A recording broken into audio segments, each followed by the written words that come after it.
It's Tuesday, August 4th. Today on Your Morning Atlantic, passengers stranded. WestJet and the Flight Attendants Union reach a tentative agreement, but disrupted services mean many Maritimers are stuck abroad. Your top news headlines just ahead. And building resilience and feeling empowered. We'll hear amazing stories coming out of summer camps operated by Diabetes Canada. Plus fun in the sun. Enjoying the summer months means keeping sun safety top of mind. All that and so much more just ahead on the Tuesday edition of Your Morning Atlantic.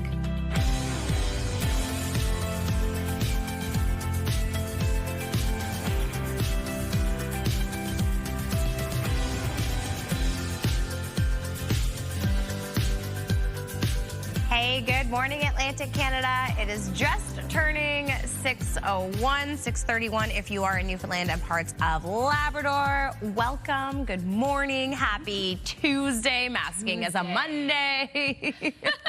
I know, and a new month too, August 4th, even just saying that date. Already. August 4th. Yeah. Time flies when you're having fun. Apparently. Yeah, summer is dwindling, but that's okay. There's still lots to enjoy. Still lots to enjoy. Especially after a nice long weekend. And we had pretty decent weather for the entirety of it. Yeah. Yesterday was a little but whatever. Exactly. And if it wasn't hot enough for you then, it's going to be heating up across the region. Yes, we are feeling it early this morning. It's quite muggy and a bit of a wet start to the day. But we are going to see that precipitation clear out for the Maritime region, leaving sunshine for today and temperatures heating up into Wednesday's forecast and for the remainder of the week into the weekend. It's going to be quite hot. So what I'm hearing is beach, swimming, yeah, baking in the sun. So who has a pool that I can go to? It's funny. You always have that friend. You have a friend who has a truck, and you have a friend who has a pool. My dad used to be both. Really? A truck So he was and busy. a pool. Yeah, 100%. We just need a friend with a boat now. Yeah. Ooh. Yeah. Hello. Hello, friends. I absolutely love it. Did you ladies have a good long weekend at least? Yeah. Oh, it was amazing. Yeah. You both were super busy, and I did absolutely nothing. That is not true. No, you were busy. She worked the Tides game yesterday. Okay, but that doesn't feel like work. So That's a good it's one of those one of those fun assignments, you know? Exactly. And they went in, you said it was a great game. It was a fantastic game. Yes, so it was a different format because it was technically 2 games in 1. So they've actually, normally during regular season, it would just have been a tie and that would have been it. But they had to go into extra frames because this was actually a qualifier game for an inaugural CONCACAF tournament that's going to be happening in 2028. So yeah, so this is, so it was a 2-in-1 game. So fans really got their money's worth yesterday because they got to see extra time, and so it was a nail biter. Ooh, yep, yeah.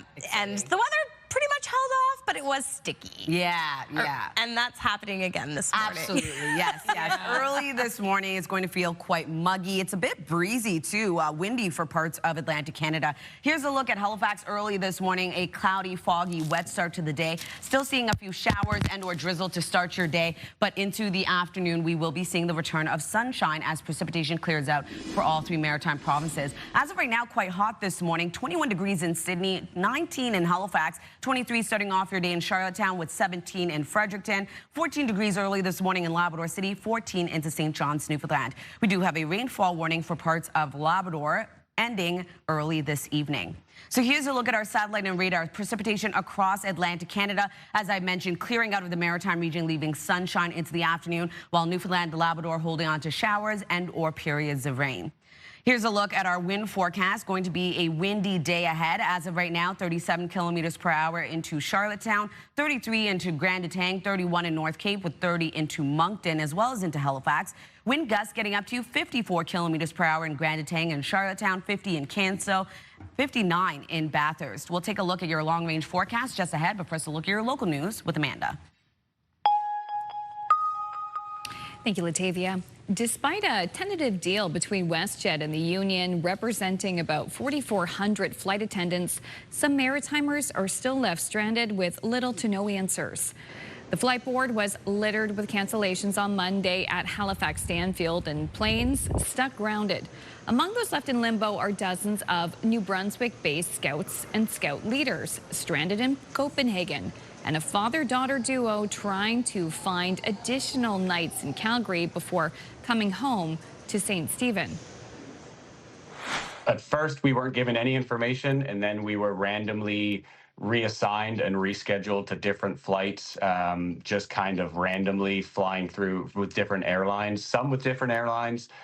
Mine and 12 other people, so a block of 13, were just canceled altogether. I have no ticket. I have no way to get home, or no understanding of how I'm supposed to get home. And there is no way to contact WestJet. They decided that, where they just reached a deal that we would be getting out of here between the 5th and the 7th. So I'm flying out the 5th, and my daughter's supposed to be flying out the 7th. Now we need to be together just because of her complex needs. I can't have her fly alone. I know she's 13, but you know, this is concerning to me. Trying to get through to an agent at WestJet is impossible. The group of scouts says finally their extra hotel rooms were billed to WestJet and meals were taken care of, but several chaperones have already expensed some accommodations and meals to their credit cards. It's not clear when the airline's operations will be back up to full speed. Nova Scotia Power electrical workers have approved a tentative contract averting a utility strike. The union, representing 1,000 workers, voted in favor of a new contract following a strike notice last week. The union had filed a 48-hour notice of its intent to strike last Monday and was preparing picket lines. That afternoon, the union said the Emera-owned company offered its members a $1,000 signing bonus. It also offered a 4% pay increase in each year of the 3-year deal, along with other improvements. Voting on the contract wrapped up Friday. The 129th Natal Day Parade kept people entertained during yesterday's non-stat holiday. There were 43 floats or other participants this year, meaning hundreds of people taking part. The city says that's a sign of interest shooting up and people wanting to get involved. The parade route has changed over the years, but this time it spanned 2.3 kilometers through Dartmouth with the goal of making it more accessible. The parade was only a part of the Natal Day weekend festivities. Thankfully, rain held off for the most part. I think it's very Nova Scotian to have people come out in the dreary, overcast, 15-degree weather just to watch a parade and watch their community come together for Natal Day. Good to see the parade, the great attendance, great turnout by the public and the community, and it just kind of goes to show that we're all working together to pull something like this off for everybody's enjoyment. And last night's fireworks had to be called off due to the weather. Officials say they're already looking ahead to next year's anniversary milestone, the 130th Natal Day Parade. And celebrations in New Brunswick for New Brunswick Day stretched over the entire long weekend. Here is CTV's Nick Moore with some highlights.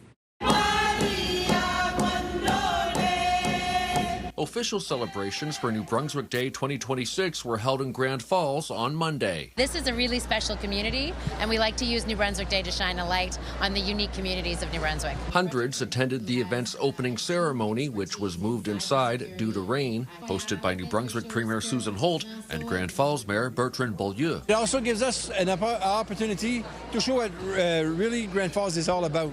Building a bilingual town where the two communities work together and celebrate together. I wanted to recognize that people took the time to come out today and be together. Even though there's a lot of anger out there, there's a lot of worry out there, being around your neighbors and realizing that the support is there, that everybody is living these things together, I think it helps bring down the temperature. I think it helps reassure people. Live music was front and center for several events and festivals in New Brunswick over the long weekend, including the Area 506 Festival in St. John. Celebrations to mark the 125th anniversary of the world's longest covered bridge in Heartland also served as an area homecoming. It's the one time a year that everyone comes home, and we have up to 7,000 people in town on Monday. It's the day that Heartland comes alive. the heart of Heartland. Back in Grand Falls, Premier Holt followed a New Brunswick Day tradition of announcing new recipients of the province's highest honor, the Order of New Brunswick. This year, 10 people will be honored for their dedication and service to the province, its people, and communities in an official ceremony later this fall. Nick Moore, CTV News, Grand Falls. Thank you, Nick. And coming up later in the news, too, I'm going to break down some of the recipients for the New Brunswick Order as well. Exciting. That means you have to stay tuned. Yes, some disco vibes, but that's a little later. Oh, okay. Well, let's go to space then. Yes, let's do it. Because why not? NASA is preparing to send 4 astronauts to the International Space Station as part of SpaceX's Crew 13 mission, including Canadian, yes, very much so, Joshua Kutrick is going to be going abroad. So the crew will be traveling abroad, a SpaceX Dragon capsule. People see this beacon in the sky going around Earth, one of the most complex things humans have ever created, and they see it for all of its technical marvel and all the science and discoveries we're making there, but they also see it as sort of this beacon real time for what we can do when we make good decisions, when we work together and we collaborate and we prioritize things. Yes, so that was Kutrick, and the crew will travel aboard the SpaceX Dragon capsule, launching a Falcon 9 rocket in mid-September. All of that sounds so interesting, and I have no idea what it means. Listen, obviously brilliant people to go to space. I just like that they called it a Dragon capsule. Right? Like, that's really neat. Yeah, that's cool. And like Falcon 9, it's giving all the birds. All the birds. Well, dragons were birds, I think. They're the OG birds, no? Someone call up Anna. Ask her, are dragons birds? Okay, all right. We're going to have a break. Another cup of coffee still ahead. I'm going to have your first look at your national and international news headlines, including more details on the WestJet agreement that was made. And Latavia will have a look at the forecast for the short work week, but it is going to be hot, it sounds like, especially later on in the week.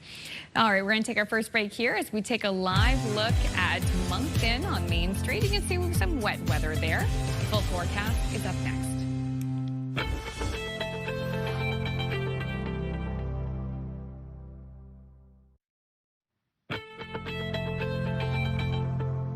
Good morning, Atlantic Canada, and welcome back. The time now is 6:15. We're taking a live look at St. John's, Newfoundland. A chance of showers early in this morning. Will be clearing out, though, seeing sunshine into the mid to late afternoon. Weather is brought to you by Cummins Trusted Home Standby Generators. As of right now, it's quite warm, especially into the Maritime region. 19 degrees early this morning in Halifax, 23 starting off your day in Charlottetown, 16 degrees in Fredericton with 14 into Labrador City, as well as into St. John's, Newfoundland. We do have a rainfall warning in effect for parts of Labrador early this morning into this evening. We are expecting around 30 to 60 millimeters of precipitation today. So here's a look at our current forecast. We are going to see a chance of showers and or drizzle early this morning for all 3 maritime provinces. Newfoundland and Labrador dealing with wet weather as well. A chance of showers for much of Newfoundland. Labrador seeing periods of rain. A risk of thunderstorms expected as well early on. Into the afternoon, we start to see this precipitation clear out. Much of the maritime region will see sunshine. Still holding on to a very low chance of some shower activity for northern New Brunswick, parts of Prince Edward Island and Cape Breton, but that is expected to clear into the mid to late afternoon. So sunny skies as we head towards this evening. Clear skies expected for all 3 maritime provinces. Temperatures remain quite muggy and low. They are going to be quite warm for our lows, I should say. And then that takes us into early Wednesday morning. A sunny and very hot day is expected for the maritime region. If you are wondering about precipitation totals, heavy is being into northern New Brunswick, only seeing around 2 to 10 millimeters, though, and pretty light for Prince Edward Island and Nova Scotia. Now, Newfoundland, Labrador are going to see accumulation with this system as well. The heavy is going to be around 20 to 30 millimeters, and heavy is 30 to 40 for Labrador City, and for Newfoundland, seeing around 10 to 20 millimeters for Quarterbrook. For our forecast today for New Brunswick, daytime highs will still remain above seasonal for much of them, ranging from 23 degrees in Grand Manan up to 28 in Moncton and Fredericton. A bit of shower activity early in the morning, clearing out, leaving sunshine into the afternoon, and wind gusts picking up to 50. For Prince Edward Island, showers and or drizzle to start your day will clear, though, leaving a mix of sun and cloud. Wind gusts will be quite windy and strong, gusting up to 80 kilometers per hour into the afternoon, and temperatures will range from 24 degrees up to 26. For Cape Breton, eastern mainland Nova Scotia, a bit of shower and or drizzle early in the morning, clearing out, leaving a mix of sun and cloud, though. Daytime highs will range from 22 degrees in Canso up to 27 in Antigonish and Sydney, wind gusts getting up to 70. For the rest of Nova Scotia, showers and or drizzle to start your day, clearing out, leaving sunshine into the afternoon. Daytime highs between 22 degrees in Yarmouth up to 27, wind gusts getting up to 50. For Labrador City, a high of 14 degrees today, periods of rain throughout your day. 17 degrees for your daytime high in St. John's, Newfoundland. Showers starting off your day, clearing out, leaving a mix of sun and cloud, but a chance of showers returns into the evening. That's a look at your weather forecast. Going to throw things over to Amanda. Thank you, Latavia. WestJet flights are taking off once again after a one-day strike by its flight attendants.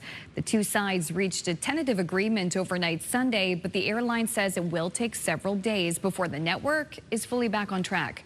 CTV's Geneviève Beauchemin reports.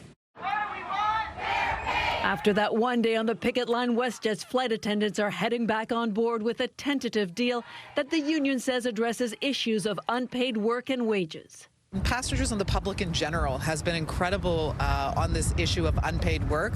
I think it resonates with Canadians. It's a fairness conversation. The union will brief members before releasing details, but WestJet said the deal reflects the hard work of its flight attendants, adding, "We know this disruption has been frustrating for our guests and WestJetters, and we're sorry for that." While the strike and lockout notices were scrubbed within 30 hours, the brief work stoppage was disruptive and costly. This is not the way we have to run a business in the 21st century, especially when air travel is such a key element of our economy, of our society. This one summer after the strike over some of the same contentious issues at Air Canada, including claims of unpaid hours. Flight attendants in North America have generally been paid hourly for time in the air with a supplement or flight credit for duties before and after wheels up, like safety checks, helping passengers with luggage. The union at WestJet says this can add up to about 35 unpaid hours per month, and that the tentative deal more accurately reflects the time worked. It improves on the long-standing flight credit system by recognizing more of the work that cabin crew are required to perform and increasing the compensation for that work. It's not clear how that will compare to the pay structure now in place at Air Canada.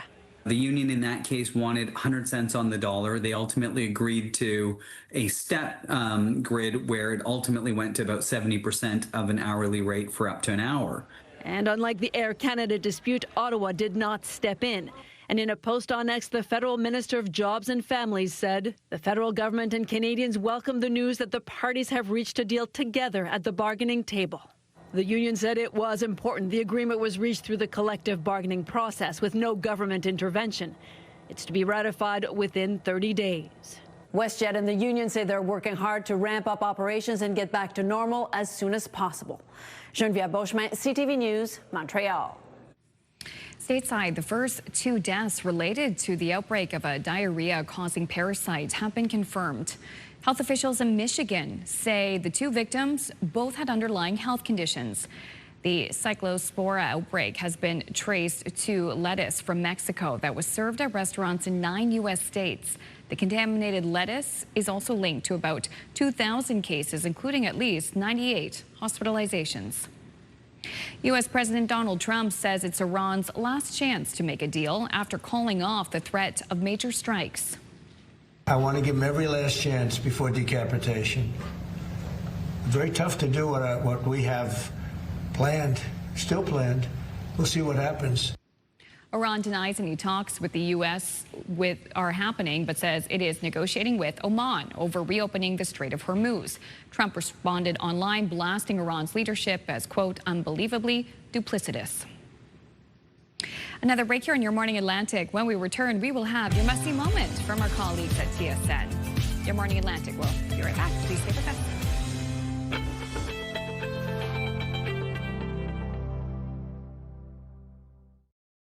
Move Mornings with Aaron and Peter. Weekday mornings on Move 100. The most fun in the morning. And home of the $1,000 minute. Only on Move 100 Halifax.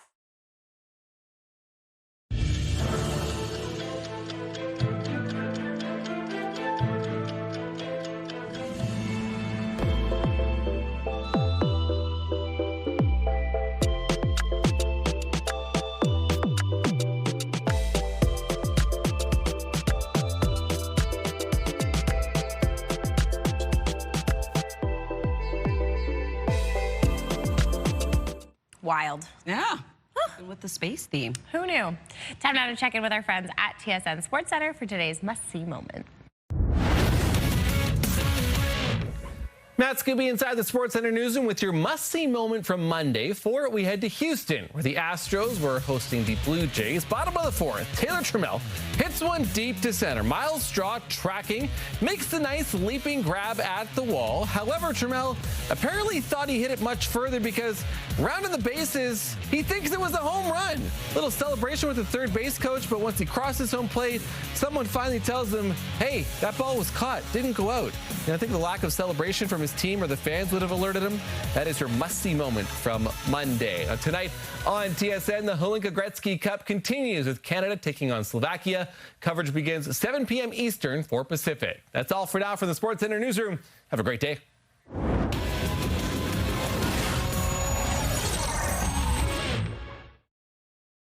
This TSN must-see moment brought to you by J.R. Rahe's Furniture and Appliances. Taking a look at our 3-day forecast for New Brunswick, showers and or drizzle expected to clear into the afternoon, leaving sunshine with a high of 26. Heating up midweek, though, 32 degrees on Wednesday with sunny skies across the province. 30 degrees on Thursday. Sunshine remains in the forecast. For Nova Scotia, going to be 26 degrees today. Showers and or drizzle expected to clear, leaving sunshine. 32 on Wednesday, though, heating up with sunshine. And on Thursday, remaining quite hot, 30 degrees with sunny skies. Prince Edward Island, 25 degrees today. Showers will clear, leaving sunshine into the afternoon. Heating up to 30 midweek on Wednesday. And Thursday, 30 degrees yet again with sunshine across the island. Time now 6:27. We'll be right back right after this.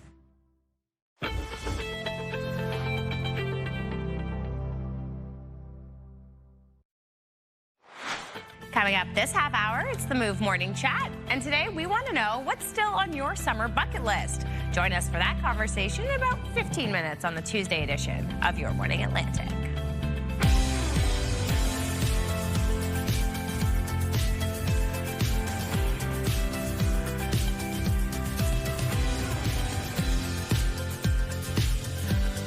Hey, good morning. It's Tuesday, August 4th already. Hope you had a great long weekend. We're going to be talking about the summer bucket list because we still have a whole month left of summer vacation for many of us. I finally got to see the Odyssey this long weekend. Thoughts, concerns, comments, questions? Okay. I really want to see it because Elliot Page has a big role in it. He plays Sinon. Oh my gosh, when people were saying he is the heart of the movie, he truly is, like in terms of the anchor of the storytelling. And I was just thinking, it is so incredible to see a maritime talent, Nova Scotia talent, making such an impact on Hollywood. Yeah. And especially like what is arguably so far the biggest movie of the year. Like we have an Atlantic Canadian in this film. So he was incredible. It was so good. I didn't see it in the big IMAX experience. In 70 millimeter, but it was still good. Intense. Spider-Man's in it too, right? Tom Holland is in it. Yeah, Spider-Man. Yes. Isn't Zendaya in it too? Yep. She's Athena. Look at that. I know. Yeah. So you can go see them twice. Yeah. Back to back. Double feature. Double feature. All right, well, talking about the weather now, as you can see over in Fredericton, the sun is already beginning to shine. Precipitation has ended. Currently 16 degrees in your area. We will be seeing above seasonal daytime highs for much of the region as shower activity clears out of the Maritimes. Quite warm and muggy to start your day. 23 degrees in Charlottetown, 19 in Halifax with 21 in Sydney, 18 degrees over in Cartwright, and 14 into St. John's, Newfoundland. We do have a rainfall warning in effect for parts of Labrador until this evening. Here's a look at our satellite and radar periods of rain for much of Labrador. Newfoundland looking at chance of showers with showers and or drizzles to start your day for the Maritime region will clear out into the afternoon. Here's a look at our wind forecast. As of right now, 37 kilometers per hour in Grand Tang, 43 in Moncton, 35 into Charlottetown. Wind gusts getting up to 57 in Moncton, 54 in Grand Tang with 50 into North Cape. We'll take another look at your forecast just ahead, but first a look at your local news with Amanda. Thank you, Latavia. Despite a tentative deal between WestJet and the union representing about 4,400 flight attendants, some Maritimers are still left stranded with little to no answers. The flight board was littered with cancellations at Halifax Stanfield on Monday, and planes stuck grounded. Among those left in limbo are dozens of New Brunswick-based scouts and scout leaders stranded in Copenhagen, and a father-daughter duo trying to find additional nights in Calgary before coming home to St. Stephen. At first, we weren't given any information, and then we were randomly reassigned and rescheduled to different flights, just kind of randomly flying through with different airlines, some with different airlines. Mine and 12 other people, so a block of 13, were just canceled altogether. I have no ticket. I have no way to get home, or no understanding of how I'm supposed to get home. And there is no way to contact WestJet. They decided that, where they just reached a deal that we would be getting out of here between the 5th and the 7th. So I'm flying out the 5th, and my daughter's supposed to be flying out the 7th.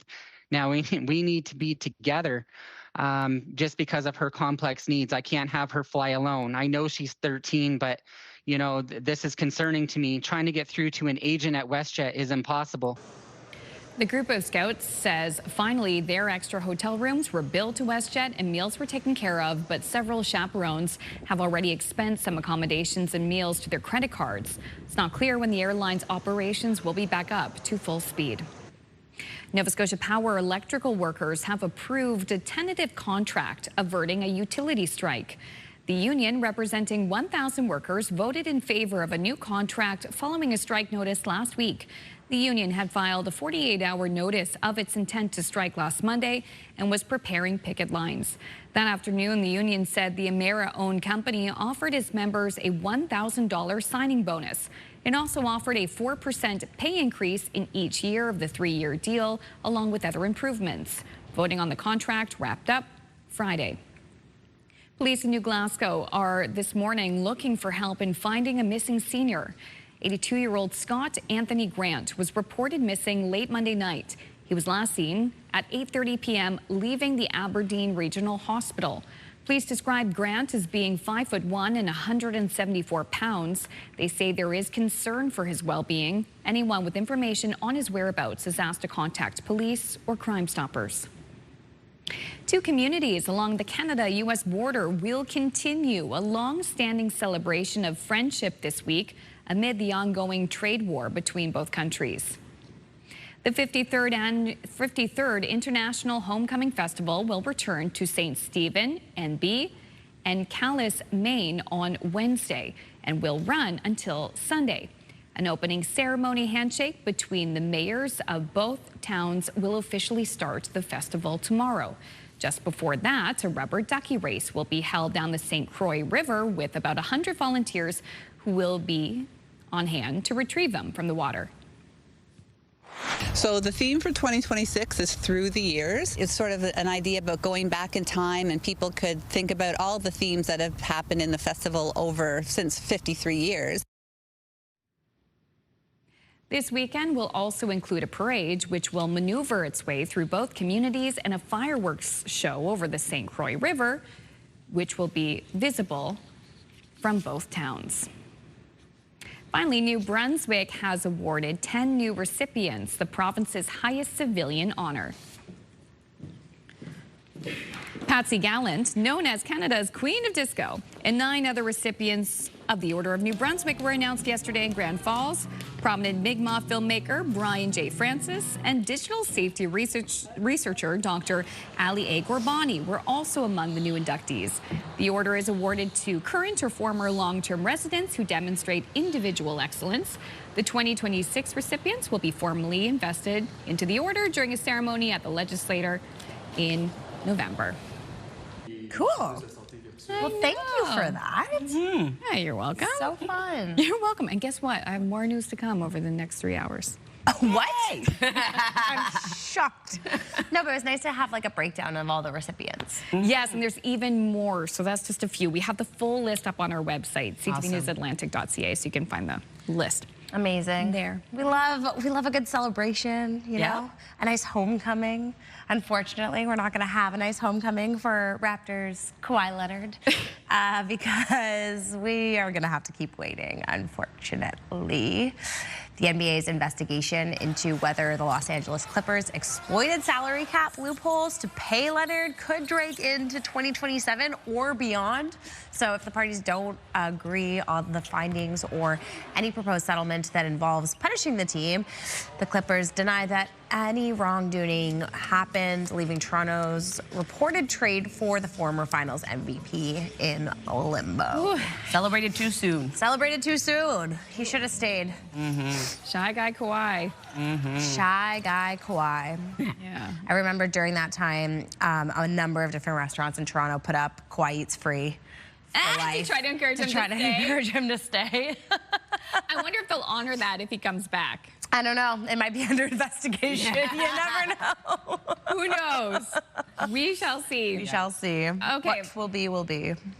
That's true. Okay, so long weekend. A lot of people headed to the movies. I actually saw 2 movies this weekend. Yeah, look at you. Look at Miko. Both involved Cyclops. Both very different movies. We're going to talk about who ruled the box office coming up ahead in your entertainment headlines. But before that, it is the Move Morning Chat. And today we want to know what is still on your summer bucket list. Join us for the conversation right after this.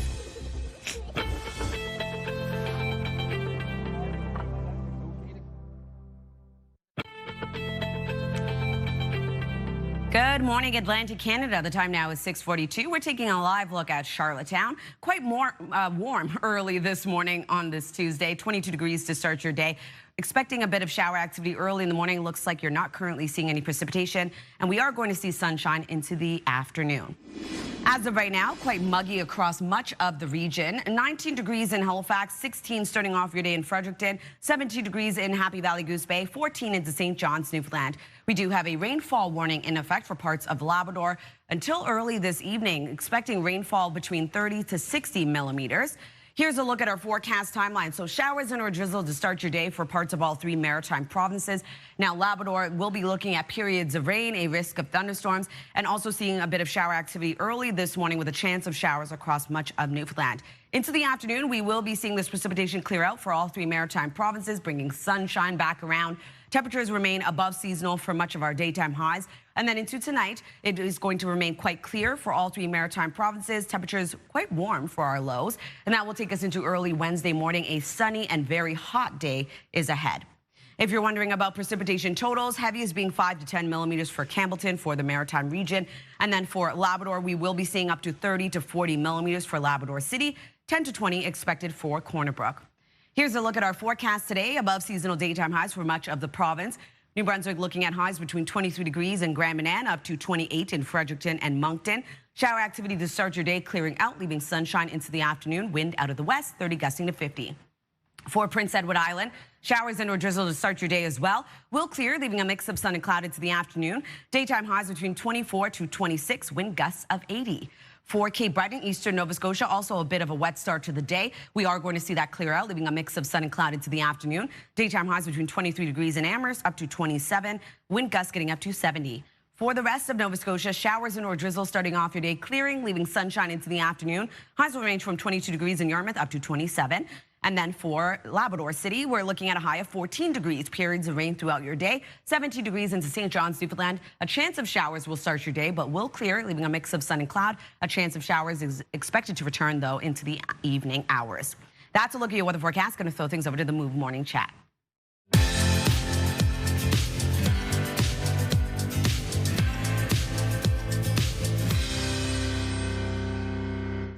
Aaron and Peter from Move Mornings in Halifax join us, of course, for the Move Morning Chat. It may seem hard to believe, but we have officially entered the month of August. The long weekend is, I know, the long weekend's behind us, but you have to embrace summer while it's still here. So we are asking this morning, what do you still have left to do this summer? What is on your bucket list? What haven't you done yet? And you got to get it done before September rolls around.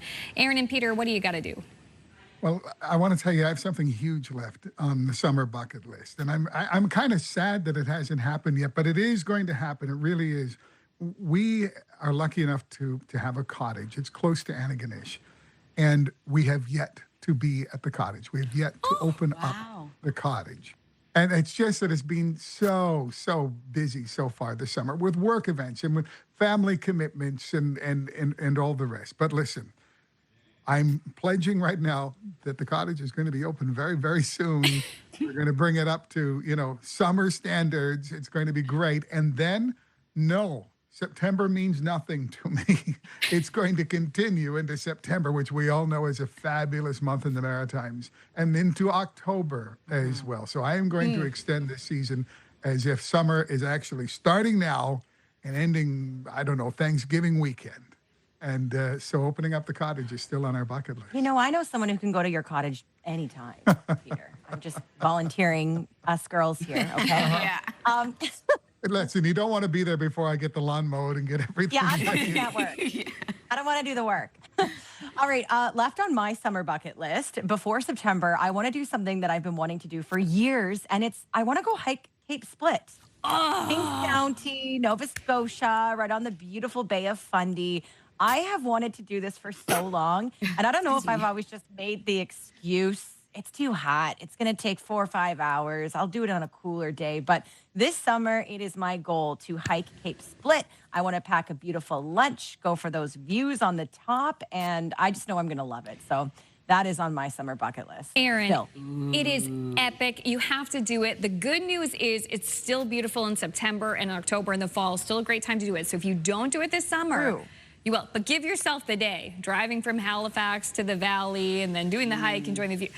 There's nothing like it in the region. That sounds incredible. I love it. Nice. All right, well, for me, it's something I've been wanting to do since I moved here, whale watching. I need to get this done. I'm obsessed with the ocean, obsessed with whales. It would be such a cool experience to see one up close. Probably would be terrified, not gonna lie, but I need to get this checked off my bucket list. Oh, and there's so many great places to do that. It's funny that you mentioned this. I had mentioned this a little bit earlier in the summer, a place that I wanted to go. On my bucket list is to do whale watching as well at Briar Island. Yes. And to go down to the Digby Neck, see the Balancing Rock for this summer. The thing is, I know it's going to happen because everything is booked. Like, we have our accommodations booked. We have, nice. Yes, we have the trip booked. Initially, we wanted to do over the long weekend, just took too long to book, and then everything was booked up. But it's on the bucket list, and it's going to happen. Hopefully the weather cooperates. I'll let you know how it goes. I'll take some pictures for you. Absolutely. Yes. That's so cool. All right, well, we're going to pose this question to our viewers. We want to know what's left on your summer bucket list. What are you hoping to get done? Text us at 10400. We'll share your answers a little later on.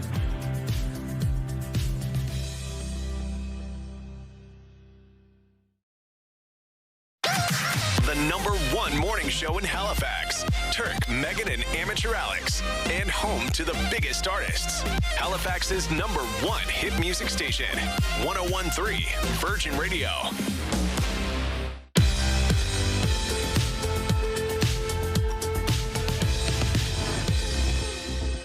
Welcome back. It is 6:52, and Amanda Dempson hit the box office this weekend. So let's head over to Hollywood to look at your entertainment headlines. What is happening to me? Spider-Man Brand New Day is finally hitting IMAX theaters after setting opening weekend records. The superhero movie will start playing in IMAX on August 6th, now that the Odyssey's exclusive window is over. I thought I was your sword. Now I have to feel her shoes. We've got our first trailer for Mahershala Ali's next movie, Your Mother, Your Mother, Your Mother. The two-time Academy Award winner plays a religious hitman navigating single fatherhood after the death of his wife. The film hits theaters September 25th. Nice, Greta, right here. And happy birthday to actress and director Greta Gerwig. She's 43 today. And that's what's happening in Hollywood. Melissa Adon, ABC News, Los Angeles. All right, switching over to sports now. It's been a disappointing season for the Toronto Blue Jays, and Monday the team made it clear it's time for a change. Yeah, the Jays were busy before the trade deadline, dropping some well-known players from the roster while adding a talented new pitcher. CTV's Mike Walker on how the Moves are playing with fans. Disappointed Blue Jays fans snapping a picture of Kevin Gausman's banner outside Rogers Center before it's taken down, marking the end of an era.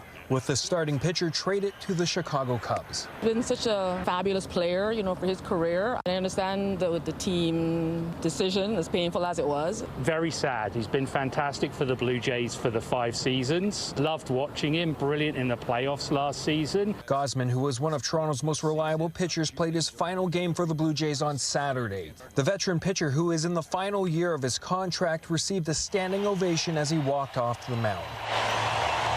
Gausman's trade that included 2 prospects in return was widely expected. Indicated earlier in the year that he might retire, so like if you can get anything for him. Maybe it was the right move for the team. Like they're in a bit of a tough spot and it's definitely not easy. The Jays also trading center fielder Dalton Varsho to the Houston Astros for starting pitcher Spencer Arrighetti. Yeah, it's sad that the Jays are kind of retooling and losing a lot of the guys that brought us to the World Series. Toronto also buyers at the deadline, acquiring pitcher Jose Soriano from the Angels. He's expected to reshape the starting rotation. But the Jays did give up 3 prospects in the deal. That's a guy that can be a number 3 or a number 4 in your rotation easily. He was the American League Pitcher of the Month to start the year. He was great. TSN Radio's Matt Cause says the trade signal Toronto is trying to stay competitive and retool for next season, following a campaign that has failed to meet all expectations after making it to Game 7 of last year's World Series. This is not your classic rebuild. This is kind of a little bit in the middle. Try to get some prospects with the moving of guys, and then on the other side, look to bolster the rest of the team, which is what they've done. You know, team always needs pitching. I think our team was, this season to me looks like we never got a good roll going. The Blue Jays also acquired veteran starting pitcher Jameson Taillon from the Cubs. He's pitched for Canada twice at the World Baseball Classic. Going to be a tough play here. And utility infielder Josh Smith from the Texas Rangers, as well as minor league pitcher Josh Steffen, in exchange for rookie pitcher Adam Macko. Mike Walker, CTV News. Taking another look at our 3-day forecast, 26 degrees today with showers clearing, leaving sunshine into the afternoon. Heating up on Wednesday with a high of 32, and sunshine remains in the forecast on Thursday, a high of 30. For Nova Scotia today, a high of 26 degrees, showers and or drizzle expected to clear, leaving sunshine into the afternoon. Heating up midweek on Wednesday with 32 degrees is your daytime high, 30 expected on Thursday with sunshine across the province. Prince Edward Island, 25 degrees today, showers clearing, leaving a mix of sun and cloud. Heating up on Wednesday with a high of 30, sunshine in the forecast on Thursday. Daytime high remains at 30 yet again. Time now 6:56. We'll be right back.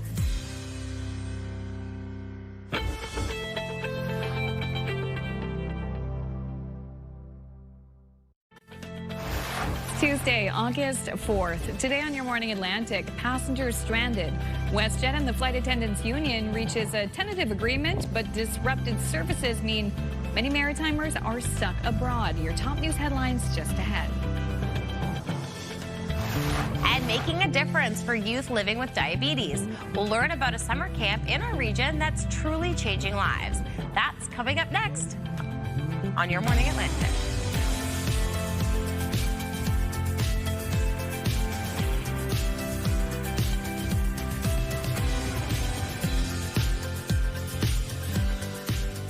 Good morning, Atlantic Canada. Thank you so much for joining us on this Tuesday. It's August 4th already, apparently. Time flies. Yeah, it's wild. Yeah, I was actually going to go to Toronto this past weekend, and I have a hookup with WestJet. One of my girlfriends is a flight attendant.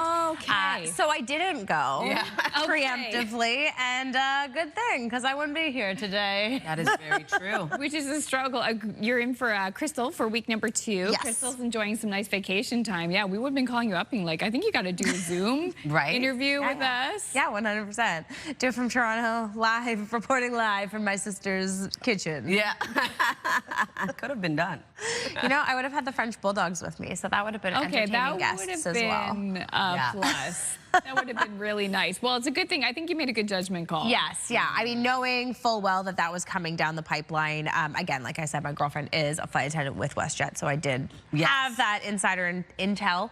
But yeah, I know a number of people who have had disruptions. I have a friend who's stuck in Antigua. I mean, not so bad. Not so mad to be stuck there. Oh, you know? sorry, can't catch my flight. Can't get to work. But he is working remotely, so that kind of sucks for him. But, you know, it is what it is. Probably has an amazing amazing view. Yeah, a nice backdrop. Oh, yeah. Wow. Magical. All right, well, another beautiful backdrop is over at Wine Point. Speaking of magical. Right. Sunny start to your day. Already 18 degrees over there. So quite muggy to start your day across parts of Atlantic Canada. We are going to see sunshine return for many areas across the maritime region. 22 degrees to start your day in Charlottetown with 19 in Halifax. 18 degrees in Moncton with 17 in Happy Valley Goose Bay. 16 degrees over in Gander. We do have a rainfall warning in effect for parts of Labrador until early this evening. We are seeing precipitation for parts of the region. Showers and or drizzle to start your day for parts of all 3 maritime provinces. Labrador dealing with periods of rain. And then for Newfoundland, looking at a chance of showers expected to clear, leaving sunshine into the afternoon. And in terms of our wind forecast, it's going to be a windy day ahead. As of right now, we're seeing 43 kilometers per hour for sustained wind in Moncton, 37 into Charlottetown and also into Grand Etang, 35 in North Cape. Wind gusts getting up to 57 kilometers per hour in Moncton, 54 in Grand Etang, 50 into North Cape with 43 in Halifax. We'll take another look at your forecast just ahead, but first a look at your local news with Amanda. Thank you, Latavia. Despite a tentative deal between WestJet and the union representing about 4,400 flight attendants, some maritimers are still left stranded with little to no answers. The flight board at Halifax Stanfield was littered with cancellations on Monday and planes stuck grounded. Among those left in limbo are dozens of New Brunswick-based scouts and scout leaders stranded in Copenhagen and a father-daughter duo trying to find flights back home from Calgary. At first, we weren't given any information, and then we were randomly reassigned and rescheduled to different flights, just kind of randomly flying through with different airlines, some with different airlines. Mine and 12 other people, so a block of 13, were just canceled altogether. I have no ticket. I have no way to get home, or no understanding of how I'm supposed to get home. And there is no way to contact WestJet. They decided that, where they just reached a deal that we would be getting out of here between the 5th and the 7th. So I'm flying out the 5th, and my daughter's supposed to be flying out the 7th. Now, we need to be together just because of her complex needs. I can't have her fly alone. I know she's 13, but, you know, this is concerning to me. Trying to get through to an agent at WestJet is impossible. The group of scouts says finally their extra hotel rooms were billed to WestJet and meals were taken care of, but several chaperones have already expended some accommodations and meals to their credit cards. It's not clear when the airline's operations will be back up to full speed. Police in New Glasgow, Nova Scotia are asking for help in finding a missing senior. 82-year-old Scott Anthony Grant was reported missing late Monday night. He was last seen at 8:30 p.m. leaving the Aberdeen Regional Hospital. Police describe Grant as being 5'1" and 174 pounds. There is concern for his well-being. Anyone with information is asked to contact police or Crime Stoppers. Gas is now below the $2 mark in Prince Edward Island. Gas fell overnight by nearly 7 cents a liter. The minimum price now $1.93.7. And a slight drop for diesel. It fell by 1.2 cents. The minimum price now $2.43.1 a liter. A massive ship in the Halifax harbor really turned heads this long weekend. The German naval training ship stopped in the city as part of one of its longest voyages in decades. CTV's Callum Smith shows us more.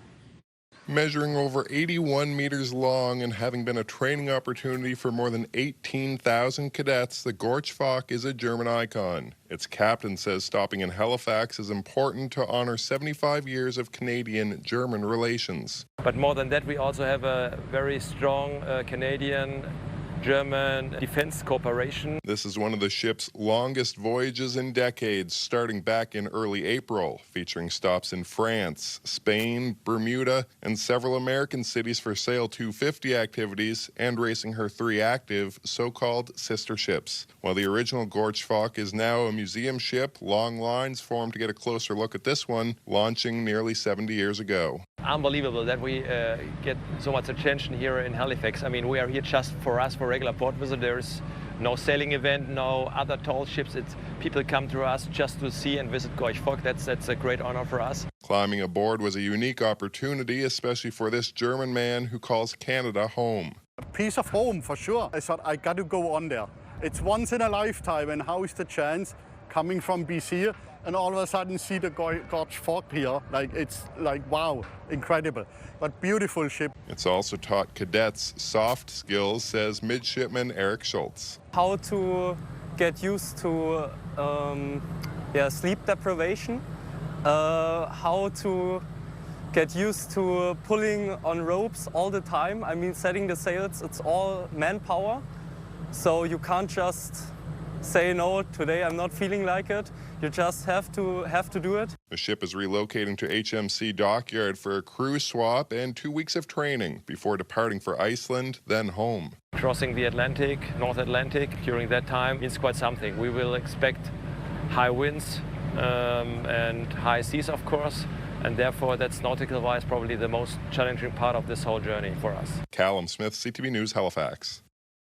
That is a beautiful vessel. Looks gorgeous, yeah. I love me a beautiful ship. Yeah, and just the fact that we had a German visitor from the West Coast here on the East Coast happened to see it. And he was so excited. Yeah, his joy was infectious. I really love that. So thanks, Callum, for that report. Yep, absolutely. So Hawaii's Kilauea volcano is stirring once again, which isn't necessarily great news. It's spewing lava from a dome fountain, creating a really stunning pool of lava. So there's currently an orange watch at the famous volcano, meaning it's exhibiting heightened or escalating unrest. Oof, oh my. Kilauea is one of the most active volcanoes in the world. You think of volcanoes, you typically think of that one. But that's pretty. It's gorgeous. And it's not like spewing. It's not like Fantasia. That is very true. I don't know, you could add a good music bed underneath and it could feel just like it. Really good. Okay, good thing we don't have to worry about that, but it is going to get hot later this week. Oh, yes. Yeah. Not lava hot, but hot, hot. No. Hot, hot for us. Oh, wow. Latavia will have another look at the full forecast for this Tuesday and later this week. Plus, I'll have some of your national news headlines. And also later this half hour, we're going to learn about a camp that's empowering youth living with diabetes in our region. So lots to come. Let's take a live look now at beautiful Truro, Nova Scotia. What a great place to go for a walk early this morning. Some sunshine there. Full forecast in just a few moments.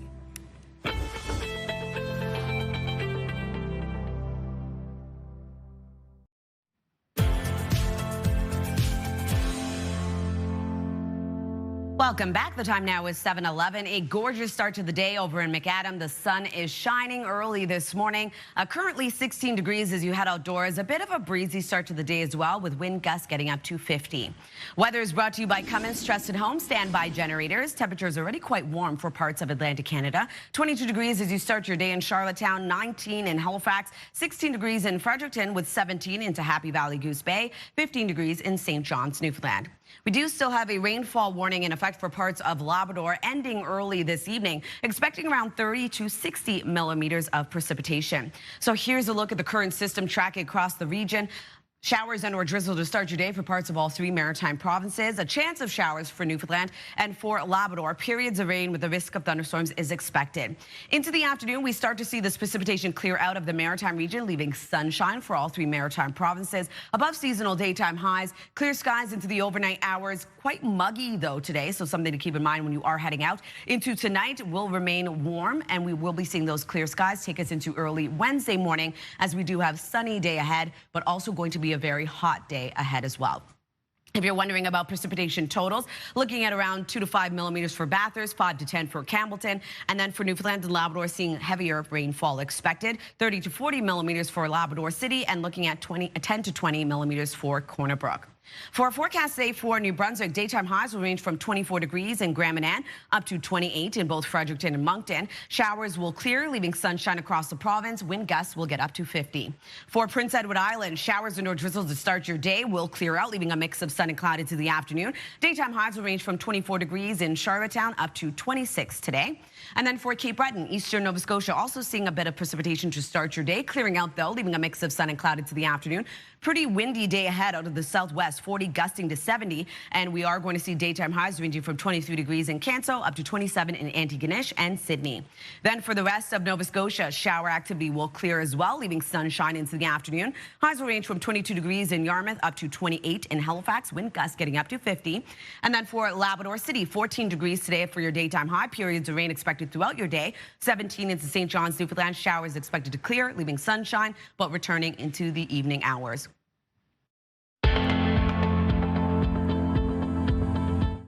Time now for your campfire conditions, and that's brought to you by Pine Acres RV, where customers become friends. Across New Brunswick, burning is allowed today, and for the Nova Scotia, we are going to see parts of the province seeing burning is allowed around 2 p.m. to 8 a.m. However, indicated in the yellow for mainland Nova Scotia, parts of Cape Breton Island, burning is only allowed between 7 p.m. and 8 a.m.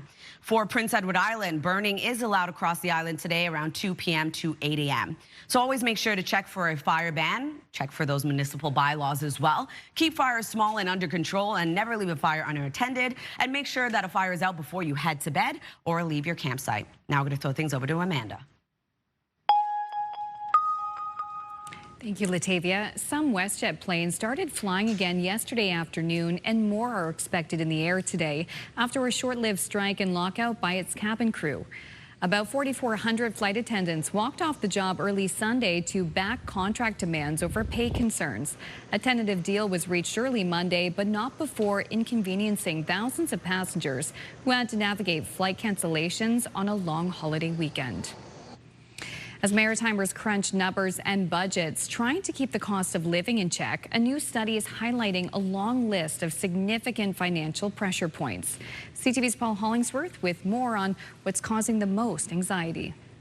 He's 66 years old, living on a tight budget, and Stephen Hills can't believe how much he pays at the grocery store. It's getting out of control, especially for seniors on fixed income. Hannah Giffen has 2 young children. Filling this grocery cart with food for her family is never cheap. Every time you go in, the prices seem to be higher. A new national survey shows 76% of Canadians say the cost of food and groceries has the biggest impact on household finances. 47% say gas is a significant financial pressure, followed by mortgage and rent at 33%. Electricity, household maintenance, and repairs, along with home heating, are also causing high levels of anxiety for Canadians. The magnitude of the impact of the cost of living on those daily pressures of groceries, gas, is really quite startling. Over the past month, some food has dropped in price. However, pork, salmon, and apples are still expensive. The food inflation rate is at 3.9%. It is the highest among G7 countries, but things are slowing down. We are seeing fewer pressure points as we speak right now. Giffen says affordability issues are forcing young people to make difficult lifestyle decisions. They want to have kids, but they're not going to have kids because how do you afford kids if you haven't bought a house already? According to Chapman, if you add it all up, many Canadians feel an overwhelming level of financial despair. People are really feeling this ongoing weariness with cost of living increases. As those increases continue, Margaret Chapman says there's also a feeling that many Canadians do not anticipate any level of financial relief, and they fear high prices across the board are here to stay. Paul Hollingsworth, CTV News, Halifax. Thank you, Paul. Time is 7:17. A quick break here on Your Morning Atlantic. When we return, we will have details on Camp Lion Maxwell and the impact it makes on youth. That's coming up next. Please stay with us.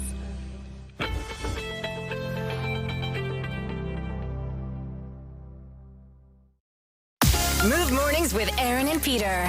Weekday mornings on Move 100. The most fun in the morning. And home of the $1,000 minute. Only on Move 100 Halifax. Welcome back. It is 7:21, and we're in the thick of camp season. And for the past 10 years, Camp Lion Maxwell in Nova Scotia's Lunenburg County has welcomed campers living with diabetes, offering a place for them to gain independence, empowerment, and connection. So here to tell us more is camper Reed Sutherland, who lives with type 1 diabetes, and volunteer camp director Allison McLeod. Thank you so much for joining us. And you're also Reed's aunt. I am. I love that for us. All right, Reed, talk to us a little bit about your experience at camp and how long you've been going for. Yeah, I've been there for 6 years. It's pretty cool to be there with a bunch of other like type 1 diabetics and just kind of share our experiences like living with it and how other people manage it. And what kind of things do you do at camp with people? All different types of things. You can go swimming, you can just do really whatever, just anything that they have to offer. Amazing, amazing. And that being said, you're actually now going to be becoming a counselor. Yeah. In the next 2 years. I'm already in my first year of LDP. Okay. And then I have next year to do, and then I can become a counselor. Okay, so you're excited for that process? Very. Amazing. Allison, what motivated you to volunteer your time and experience? Yeah, so I first volunteered actually as a pediatric resident when I was in my training one summer and had a great time, learned a lot, but hadn't gone back to it for a number of reasons. And then when Reed was diagnosed, which would have been the summer before his first camp, that became my inspiration really to go back. And since then, I've gone back every year because it's just such a rewarding experience. Yeah, no, absolutely. It sounds great, Reed. You sound like you have a lot of fun there, but you also learn things like how to manage type 1 diabetes. So what have you learned in the management department? A lot. Like, in different situations, people do everything differently. So maybe like next time in this, I can try that. Like this person does this, I can try that. And you just kind of learn from each other and see what works the best. No, absolutely. I mean, that's part of it, right? That's part of camp, the camp experience, and just getting those different experiences as well. Allison, what's your favorite part about time that you've spent there? There's so many things. The whole week itself is just a lot of fun for campers and staff alike. But probably my favorite is watching the kids grow in their confidence, their independence. They're developing really lifelong friendships, watching them encourage and support one another to try new things, do things for the first time that are part of their diabetes management, and then just watching them be kids without kind of having to 24/7 kind of be on duty for themselves. Yeah, absolutely. Reed, obviously you love this camp. You've been going for 6 years now. You're going to become a counselor. For people who are maybe interested but maybe a little bit nervous to go, what would your messaging be to them? Definitely go. It's so awesome. Just like since my first year, I've always wanted to go back. Never any hesitation, always wanted to be there. Just, it's so fun to be there with other people. Fair enough. And on that note, what's one thing you wish people understood better about living with type 1 diabetes? We're no different from anyone else. We can do everything the same. Just doing things have a little more preparation or a little more, just have to think a little more when we're doing stuff. Amazing. Well, you are an inspiration, so thank you so much for being here for us today. And we've linked the camp to our website as well. So thank you all so much for coming in bright and early. Thanks for having us. All right, we're going to check in on Latavia on our 3-day forecast for what it lays ahead. Thanks, Brianne. Taking a look at New Brunswick, 26 degrees today. We had a bit of shower activity to start your day, clearing out, leaving sunshine. Heating up, though, midweek, 32 degrees with sunny skies across the province. Sunshine remains in the forecast on Thursday with a high of 30. For Nova Scotia, 26 degrees, showers into a drizzle, clearing, leaving a mix of sun and cloud. Heating up to 32 on Wednesday with sunshine across the province. Sunshine remains on Thursday with a high of 30. For Prince Edward Island, 25 degrees, showers clear, leaving sunshine into the afternoon. Heating up to 30 midweek and looking at 30 degrees yet again on Thursday, sunny skies across the island.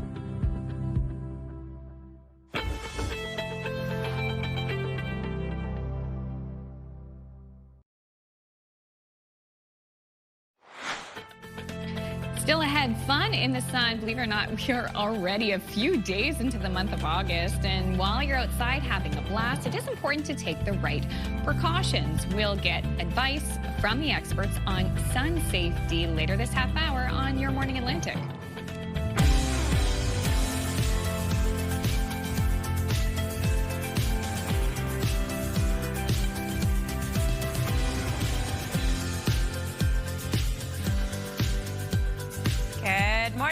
Atlantic, Canada. Welcome to our humble abode.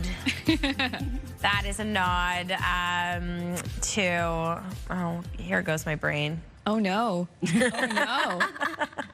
We'll give you a Pat McAfee. Geez, the Pat McAfee show. He always says, "Welcome to my humble abode." There we go. And this past Sunday was the last Sunday without football until February. So Brian Foley is very excited. Oh, yeah. So we shout out Pat McAfee in that occasion because he has one of my favorite podcasts, and he obviously used to play the NFL, all that fun stuff too.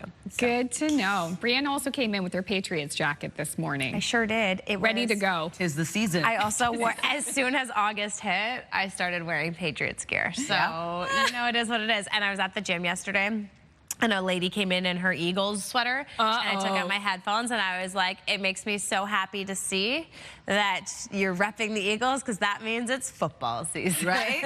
She's like, we're there! We made it! Sign of the times. Love to see it. I like the camaraderie at the beginning of this season, and we'll see what it brings. Yeah. A little bit later. Yeah. I mean, like, as long as you're not rocking Kansas City Chiefs, we're fine. You know? And Suzette Belliveau in my ear agreed with me there. Oh, wow, okay. She said, yep, gross. Oh, my gosh. People love their teams. Hey, we're still in baseball season. We are still in baseball season. Yeah. Baseball weather? Oh, yeah. It's heating up across the region. Here's a live look at Corner Brook. A bit of a cloudier start to the day. We are still expecting a chance of showers to stick around throughout your day today. Quite windy to start your day as well, right across the region. Feeling quite muggy and hot to start your day, though, for the Maritime region. 22 degrees as of right now for Charlottetown, 21 in Sydney with 19 in Halifax, 18 degrees in Moncton, 14 in Labrador City. We do have a rainfall warning in effect for parts of Labrador. Will end later this evening. Here's a look at the precipitation tracking across parts of Atlantic Canada. Periods of rain for Labrador, a chance of showers for much of Newfoundland. For the Maritime region, a few showers and or drizzle to start your day. Clearing, though, into the afternoon, leaving sunshine. And taking a look at our windy forecast, here's a look at our wind. As of right now, 37 kilometers per hour in North Cape, 35 into Grand Etang, 33 in Canso, 31 in Charlottetown. Wind gusts getting up to 52 kilometers per hour in Grand Etang, with 46 in North Cape as well as into Canso, 41 in Halifax. We'll take another look at your forecast just ahead, but first a look at your local news with Amanda. Thanks, Latavia. And this just in, an important traffic note for a busy area of downtown Halifax this morning. Halifax police say they're on the scene of a crash between a motorcycle and a vehicle. This is in the 1000 block of Barrington Street. Barrington Street is closed between Victoria Road and Green Street. There's no word this hour on how this crash happened or if anyone was hurt, but do keep this in mind as part of your morning commute. To the air now, despite a tentative deal between WestJet and the union representing about 4,400 flight attendants, some Maritimers are still left stranded with little to no answers. The flight board littered with cancellations on Monday at Halifax Stanfield, and some planes stuck grounded. Among those left in limbo are dozens of New Brunswick-based Scouts and Scout leaders stranded in Copenhagen, and a father-daughter duo trying to get back home to St. Stephen. At first, we weren't given any information, and then we were randomly reassigned and rescheduled to different flights, just kind of randomly flying through with different airlines, some with different airlines. Mine and 12 other people, so a block of 13, were just canceled altogether. I have no ticket. I have no way to get home, or no understanding of how I'm supposed to get home. And there is no way to contact WestJet. They decided that, where they just reached a deal that we would be getting out of here between the 5th and the 7th. So I'm flying out the 5th, and my daughter's supposed to be flying out the 7th. Now, we need to be together just because of her complex needs. I can't have her fly alone. I know she's 13, but, you know, this is concerning to me. Trying to get through to an agent at WestJet is impossible. The group of Scouts says finally their extra hotel rooms were billed to WestJet and meals were taken care of, but several chaperones have already expended some accommodations and meals to their credit cards. It's not clear when the airline's operations will be back up to full speed. Nova Scotia Power electrical workers have approved a tentative contract averting a utility strike. The union, representing 1,000 workers, voted in favor of a new contract following a strike notice last week. The union had filed a 48-hour notice of its intent to strike last Monday and was preparing picket lines. That afternoon, the union said the Emera-owned company offered its members a $1,000 signing bonus. It also offered a 4% pay increase in each year of the 3-year deal, along with other improvements. Voting on the contract wrapped up Friday. Police in New Glasgow, Nova Scotia are asking for help in finding a missing senior. 82-year-old Scott Anthony Grant was reported missing late Monday night. He was last seen at 8:30 p.m. leaving the Aberdeen Regional Hospital. Police describe Grant as being 5'1" and 174 pounds. There is concern for his well-being. Anyone with information is asked to contact police or Crime Stoppers. Gas is now below the $2 mark in Prince Edward Island. Gas fell by nearly 7 cents a litre. The minimum price now $1.93.7. And a slight drop for diesel. It fell by 1.2 cents. The minimum price now $2.43.1 a litre. Now to a major milestone that was marked over the weekend for one of our region's most recognizable structures. CTV's Nick Moore makes the link in this report. It has stood as a symbol representing New Brunswick over the span of 125 years, and it holds just as much of a place in the hearts of many. For Shauna Bontier, the world's longest covered bridge linking Heartland and Somerville across the St. John River is a symbol of how her parents fell in love. My dad lived on that side of the bridge, and my mom lived on that side of the bridge. And I might cry here, sorry, but my mom passed away last year. But when they were first dating, this is the bridge that they would have to cross to see each other. Bontier returned to Heartland over the long weekend along with her father for events marking the bridge's 125th anniversary. For us to come all the way from Ontario was like super meaningful. There's a lot of nostalgia coming back here. It was my means of transportation to Heartland all of the days of my growing up. Vehicles were blocked from the bridge, allowing for a church service, suppers, and market to take over. A new decorative archway as you enter the bridge from Heartland was installed just a few days ago. It shows two communities coming together to build a bridge in 1901, which is exactly what happened because before they were using ferries and ice bridges. An ice jam caused significant damage to the bridge in April 1920. Took out two of the western spans and one pier. But remember, they are all made of wood, right. The piers included. So that's when they decided to cover the bridge. That happened by 1922, with a pedestrian walkway added in 1945. In recent years, there's been several extended closures for vehicles on the bridge, including one from earlier this year, which lasted about 6 months, allowing for work to replace wooden boards and repair the pedestrian walkway. They say that it's as good a shape as it'll ever be right now, so we're hoping it's not going to be closed again too soon. A true trademark of the community, connecting people here for 125 years. Nick Moore, CTV News, Heartland. Iconic. When you think of Heartland, New Brunswick, you think of that covered bridge. That could be on your bucket list this summer, too. It could be. If you've never seen it or you want to see some of the updates, you could go to it. Exactly. That is the focus of the Move Morning Chat. Today, it's what's left on your summer bucket list. Please send us a text at 10400 if you've never sent us a text before. What are you waiting for? We would love to hear from you. It's going to give you a prompt saying which show you're watching. It's the Atlantic show, of course. And we will share your answers a little bit later. Brianne, we didn't talk about what's on your bucket list. Oh, so much is on my bucket list. Cape Breton. Oh my gosh. Cape Breton. I am going to be taking something off my bucket list for my birthday. My mom's coming into town, so we're going to go to Wolfville and do a wine tour. Nice. Perfect. That's exciting. Yep. So you're going to have an amazing time there. So that's on my bucket list, but like it's already booked, so I get to almost check it off. It's like a halfway check. It's happening. Oh, yeah.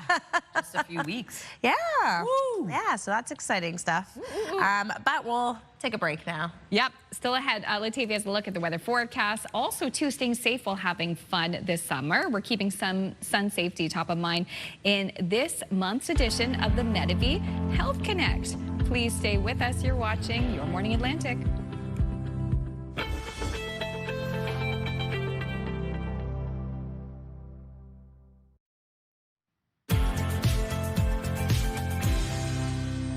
Good morning, Atlantic Canada, and welcome back. The time now is 7:43, taking a live look at a bit of sunny start to the day over at the Confederation Bridge. It is warm and muggy to start your day at 22 degrees, and you can see The water is a bit choppy to start your day.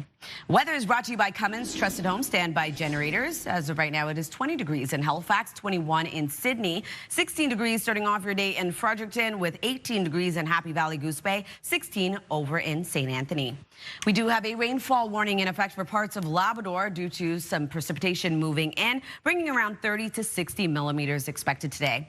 So here's a look at our forecast timeline. A muggy and wet start to the day as we have showers and or drizzle to start your day for parts of all 3 maritime provinces. A chance of showers early this morning for much of Newfoundland, and then for Labrador, periods of rain with a risk of thunderstorms moving in.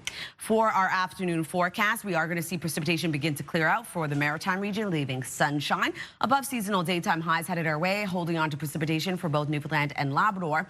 And then into tonight, clear skies with temperatures remaining quite warm. That will take us into early Wednesday morning, as we do have a sunny and very hot day ahead.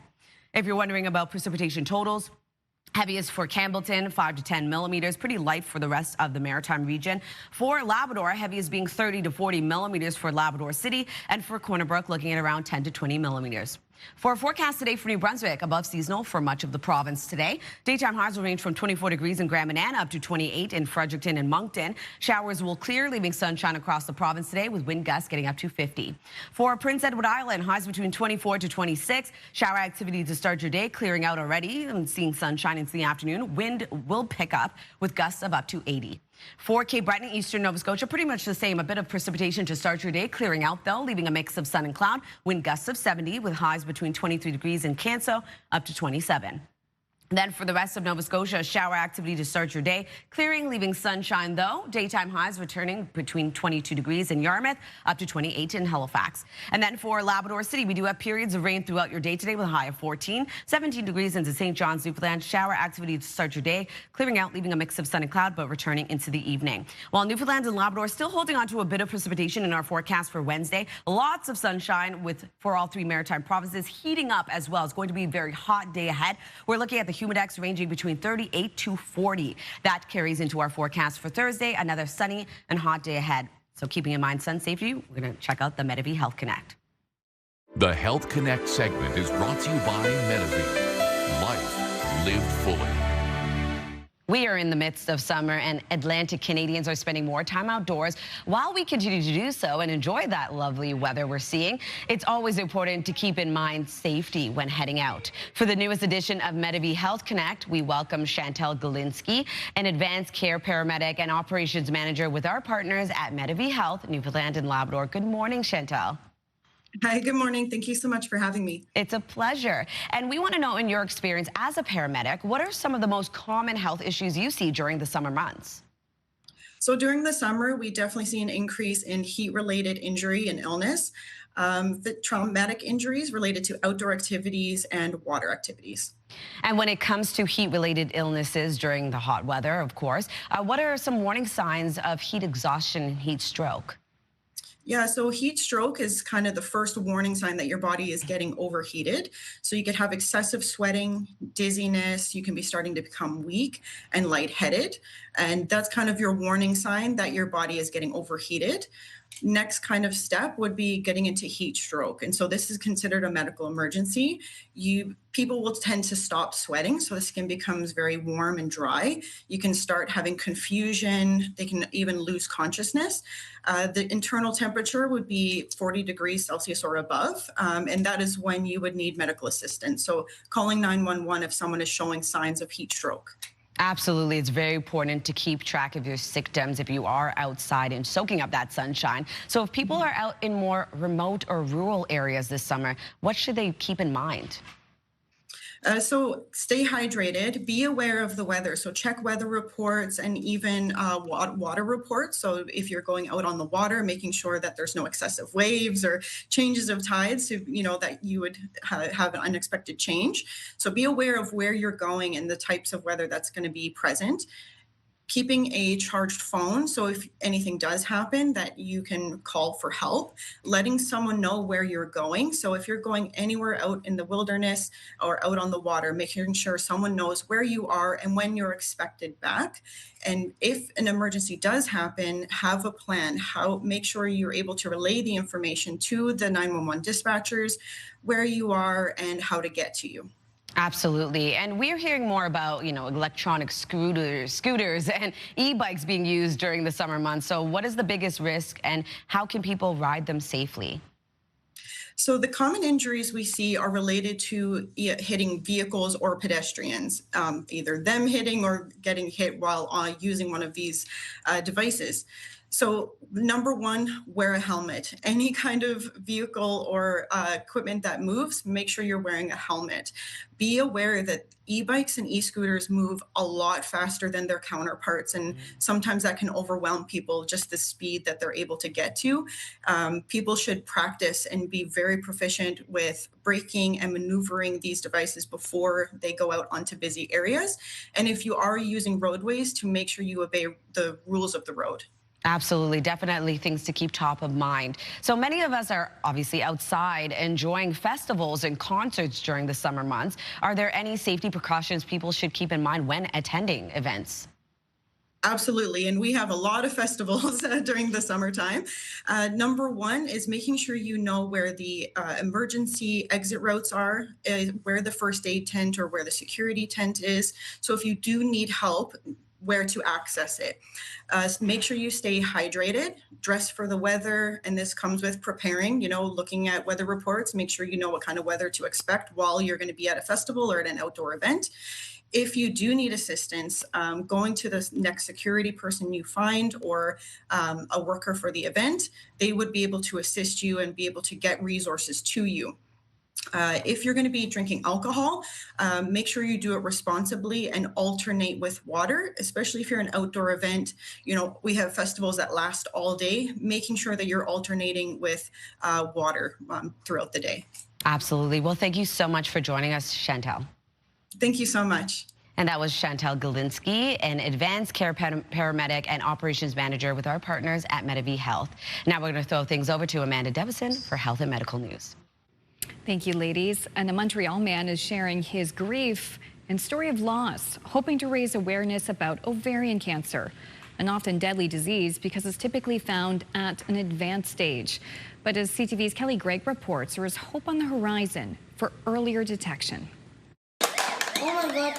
At 38 years old, Marco Macrimanolakis is now a single father to 6-year-old Mateo. The day of his birth was the happiest day of our lives. It was such an incredible moment. Becoming a mother was his wife, Melina Tsigrolopoulos' dream.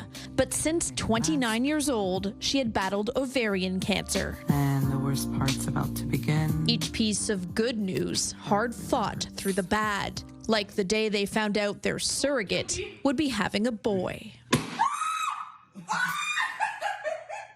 After we find out that it was a boy, we find out the prognosis of the cancer coming back, which was 3 to 5 years at the time.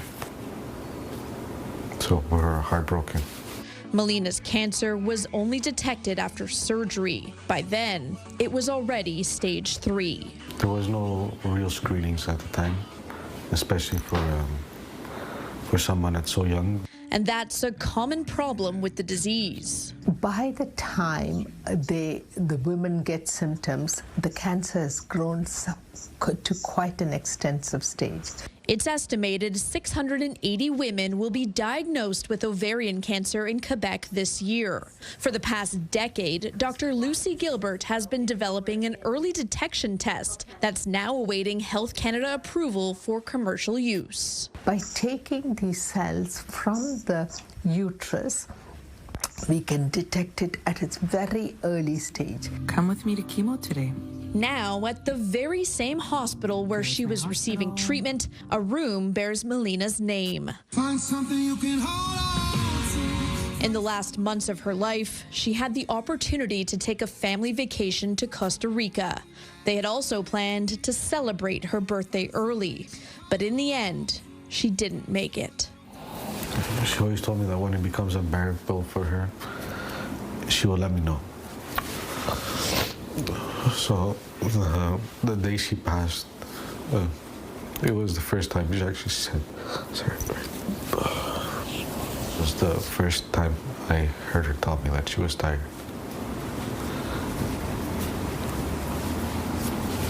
just had enough. Melina died in June at just 37 years old. Kelly Gregg, CTV News.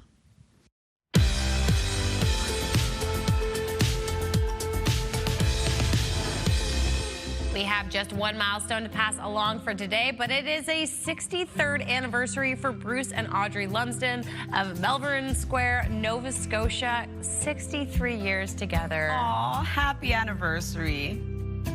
And to see your milestone again or to find out how to submit one, you can visit our website by scanning the QR code on your screen. And a reminder that milestones must be received 2 weeks in advance. And an unsatisfied WestJet passenger was scammed after posting a negative review online. Yes, so CTV's Pat Ford on what to watch out for in the comments section. I was not happy. I was really upset. Tracy Healy of Toronto was visiting British Columbia in March and had a great trip.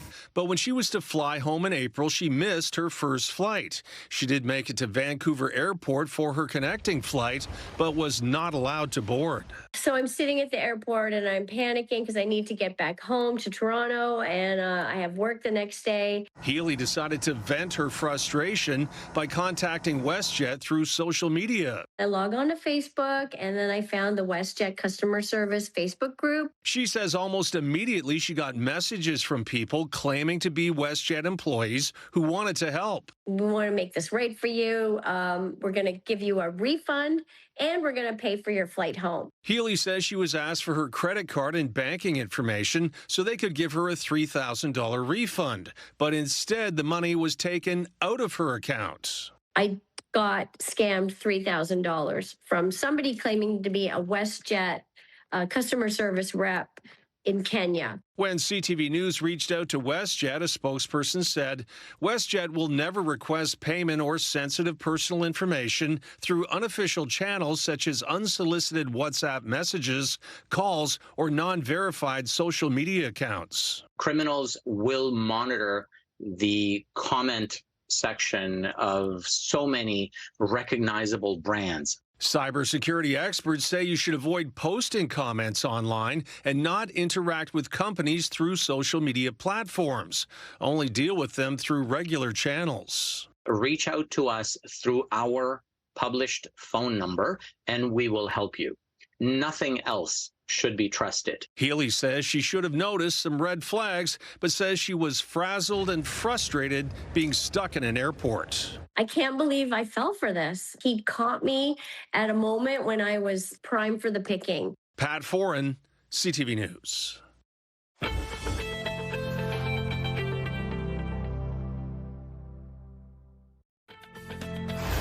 It's Tuesday, August 4th. Today on Your Morning Atlantic, passengers stranded. WestJet and the Flight Attendants Union reaches a tentative agreement, but disrupted services mean many Maritimers are stuck abroad. Details just ahead in your news headlines. And caring for your furry friends. We'll look at the future of animal care in this week's edition of Pet Talk. That's just ahead on Your Morning Atlantic.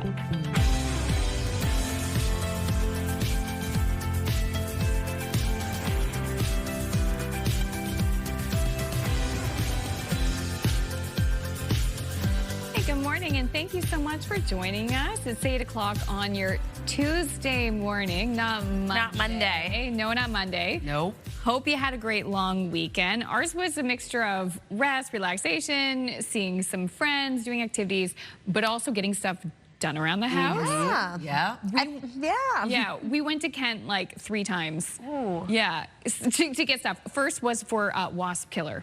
Because, you know, when you discover, we have an issue with wasps loving to build nests around our home. You have a beautiful home, so they're just they're trying to make themselves up. them. Oh yeah, me neither. If I was a wasp, I'd probably choose you too. Well, thank you so much. So, listen, unfortunately, they weren't invited, so they had to go. Yeah. But when I get sent to Kent to get the wasp killer, I also look at the patio furniture. Like all the other things, yeah. And they had a set on clearance that was half off, and it was the store one. So I took a picture, and then conveniently, my husband had to go back to Kent to get something else that we were doing for a project Just around pick the it house. up while you're coming back. And I said, while you're there, if you could just grab this. It's half off.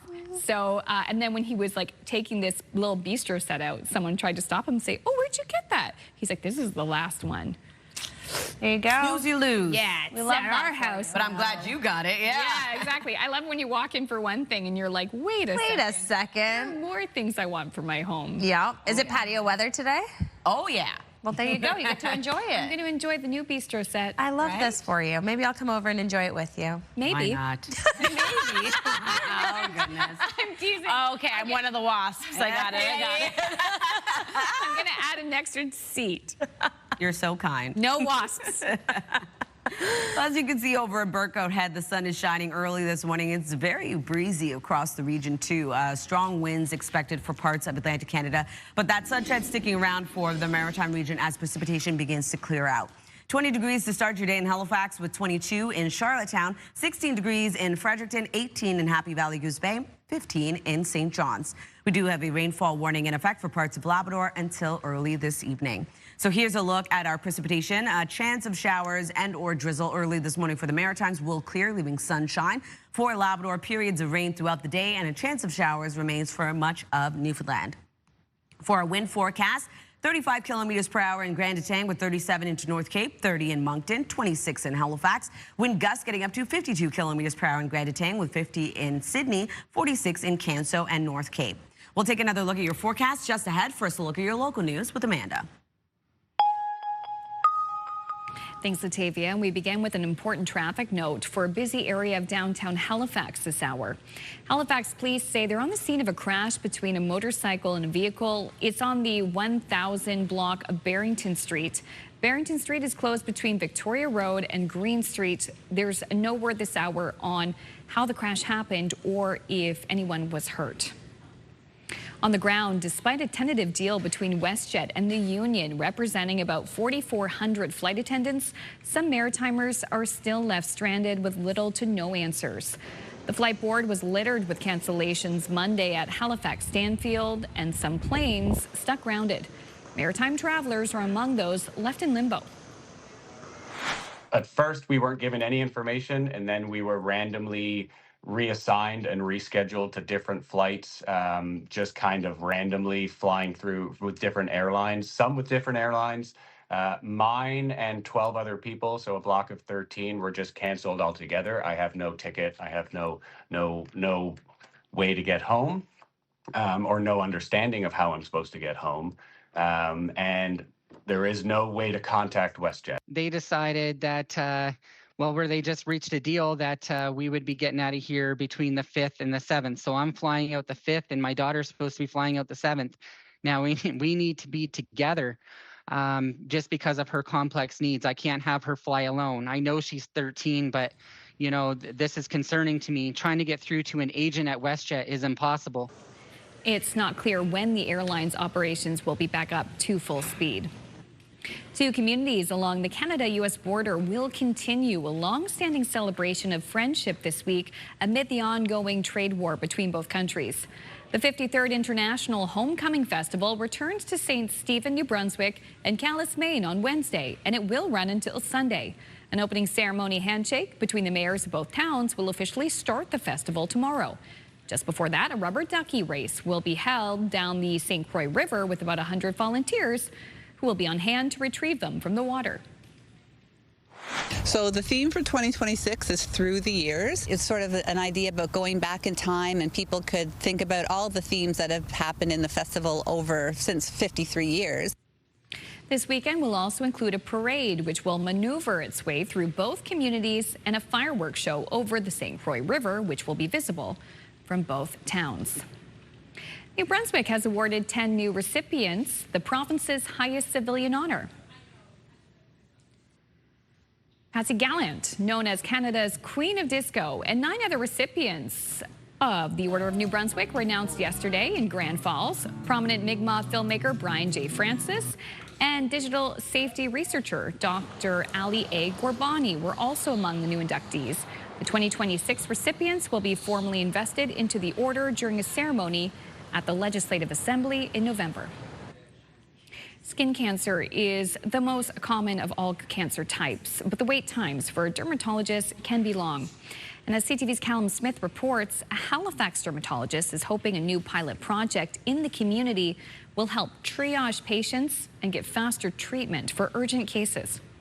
An action-packed weekend on the Halifax waterfront, but against the backdrop of festivities and fun is a new and temporary point for healthcare. It's called SPOT, which is suspicious photo overview and triage of lesions, which means that what we're trying to do is examine any spot or lesion that a patient might have. Nova Scotia and PEI have been leading the country in melanoma rates, something Bill McKinnon knows all too well. I had it once. I had a piece cut out of my chest there, and I got 4 brothers that also had some melanoma. So I thought this would be a good chance to get a checkup. That's one of the reasons Dr. Richard Langley developed SPOT with medical students. Aside from primary care access challenges, there's also long wait times for referrals as a lineup formed before the clinic opened. I think it's really important to be able to detect these earlier and just be able to triage it, and if you do have that, be able to see a physician sooner. The SPOT team photographs lesions and captures a dermoscopic image to magnify and see beneath the skin. The results will be reviewed by a dermatologist, and patients are directed for follow-up. That dissonance of like time being the factor of life, where someone can have a full life or have a few years of life, it really brings to perspective why initiatives like this are important. And leaning on AI to see if that can help with diagnoses, bridging the care gap one photo at a time. I think it's super great. I think everybody should probably get, if they got any marks or moles or anything like that, they're not sure, get the, it's free. I mean, it's right there. There's no waiting time here to this one. If you have something that's new, that's changing, that looks atypical, it's got asymmetry, irregular border, different colors, large diameter, it's evolving. Change is the most important. That's something that's worthy of being checked. And the sooner you do it, the better. The SPOT program hopes to launch in some pharmacies in the coming weeks as part of another pilot. Callum Smith, CTV News, Halifax. Thank you, Callum. It's nice to see this accessibility, or these efforts for accessibility, start to increase, too. Absolutely. Because if you're watching the show last week, we had the Mole Mobile, which is part of a cross-Canada tour, and they also had dermatologists on hand to do checks. Yes. Yeah. Very important. That one with Dalhousie. So thank you to Callum for that report. Yeah, definitely some good stuff. I mean, happened over the weekend as well, which we saw. Callum was busy working all weekend. Yes, he was. But also working this weekend were our local soccer teams. Yes. So we had a couple of back-to-back games, and the Halifax Tides hosted the first-place Ottawa Rapids at Wanderers Ground in a 2-for-1 game that gave fans their money's worth, because this one went into extra time. Cardoza dribbling around Belzile and up over top. Again, it's Joe. Rhodes pivots and scores! Yep, that was a beautiful goal by Jordan Rhodes. So she opened the scoring in the second half, and she would add another one here off of this corner kick, giving the Tides a 2-0 lead. But the league's leading Rapid are down, never out. So a couple of late game subs allowed them 2 goals of their own. So the league game ended in a 2-2 tie. But I said it was a double header, and the W Canadian Championship quarterfinal ended with an Ottawa win. And yes, Brad Marchand was in attendance yesterday. Wow. Nice to see him support the Halifax Tides. Yeah. Awesome. Yeah. Off the ice. Off the ice. I asked him for an interview, and he was like, nah. And I was like, fair. I'm on vacation right now. He's like, could we not? Well, gotta shoot your shot. Exactly. Apparently, Sidney Crosby was rumored to have maybe been going because his sister got married this past weekend, so apparently he's in town. Wow. And then someone was like, I should have brought Nate McKinnon. I was like, come on. Then you'd have the trio, that right? That would have been great, supporting women. But no, yeah, definitely a great match yesterday, even despite the weather. It was sticky, but the rain held off. Yes. At least, yeah. So which is good. We'll take it. We've been pretty fortunate with the weather here on the East Coast in terms of having like rain and wildfires not being a major concern. Absolutely, but yeah. that's not the case in other parts of the country. Yeah. So CTV Scott Hurst will join us with a closer look at the wildfire situation outside of Atlantic Canada. But before that, we are going to take a look at the Tuesday forecast for this very short work week with Latavia. Let's take a live look now at Partridge Island, just off of St. John. Good morning to our viewers there in southern New Brunswick. We'll be right back with the forecast in just a moment.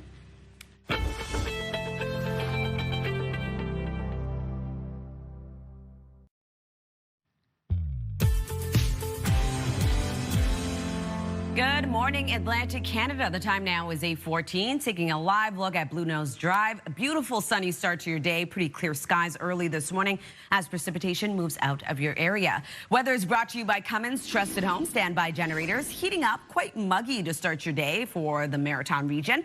20 degrees in Halifax with 21 in Charlottetown. 17 degrees now in Fredericton. 18 into Happy Valley Goose Bay. 16 degrees in St. Anthony. We do have a rainfall warning issued for parts of Labrador from now until early this evening, expecting around 30 to 60 millimeters of precipitation. So periods of rain across Labrador today. For Newfoundland, we are looking at a chance of showers throughout your day today for much of the province. For the Maritime region, showers and or drizzle to start your day, clearing out though, seeing sunshine for all three Maritime provinces into the afternoon. Into this evening, clear skies remain. Temperatures remain quite warm as well. It's going to still feel quite sticky into the overnight hours. Taking us into early Wednesday morning, sunshine is going to return, but not only that, it's going to heat up across the region, going to feel even hotter into our daytime highs. If you're wondering about precipitation totals, looking at around 2 to 5 millimeters for Bathurst, 5 to 10 for Campbellton. And then for Newfoundland and Labrador, we are going to see accumulation with this system, the heaviest being 30 to 40 millimeters for Labrador City and 10 to 20 for Corner Brook. For forecast today, daytime highs will be above seasonal for the most part. 24 degrees in Grand Manan, up to 28 in both Fredericton and Moncton. Showers to start your day, already clearing out though, seeing sunshine across the province. Wind picking up with wind gusts of 50.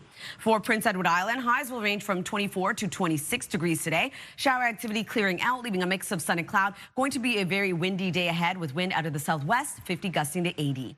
And then for Cape Breton, eastern Nova Scotia, much of the same. We are going to see that shower activity clear, leaving sunshine into the afternoon. Daytime highs between 23 degrees in Canso, up to 27 in Antigonish and Sydney. Wind gusts getting up to 70 this afternoon. And then for the rest of Nova Scotia, lots of sunshine as shower activity clears out. Wind gusts of 50 with highs between 22 degrees in Yarmouth, up to 28 in Halifax. For Labrador City, wet weather expected throughout your day with periods of rain, a high of 14 with 17 degrees into St. John's, Newfoundland. Showers expected to start off your day clearing out, leaving a mix of sun and cloud, but a chance of showers returns into the evening. That's a look at your weather forecast. Going to throw things over to Amanda. Thanks, Latavia. The wildfire situation in Canada remains highly volatile, with British Columbia being the flashpoint over the weekend.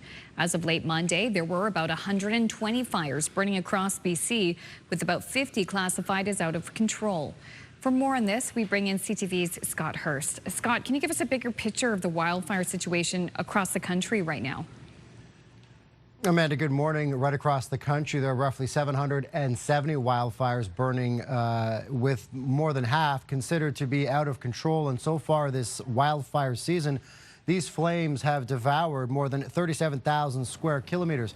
Now in BC over the weekend, multiple evacuation orders and alerts have been issued over the last several days as there are significant fires burning in the Okanagan region, with thousands now forced from their homes.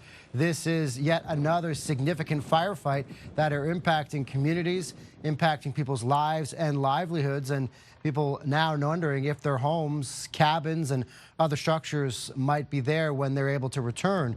Now, BC is getting help from outside of the country as well. Forests Minister Ravi Parmar announced yesterday more than 100 personnel from Mexico have landed in BC, with some 200 expected later this week. Another area of concern we've talked about for many weeks now is northwestern Ontario. This province has also got help from Mexico and other provinces too. In the northwest region of Ontario, there are roughly 120 active fires, with several out of control as well. So in some parts of the country, Amanda, it is still quite a significant firefight ahead for many crews. And we're just in the beginning, few days of August as well. July, we know, that was a really tough month for forest fires. So what are experts saying? Can Canadians expect any relief in the forecast for August?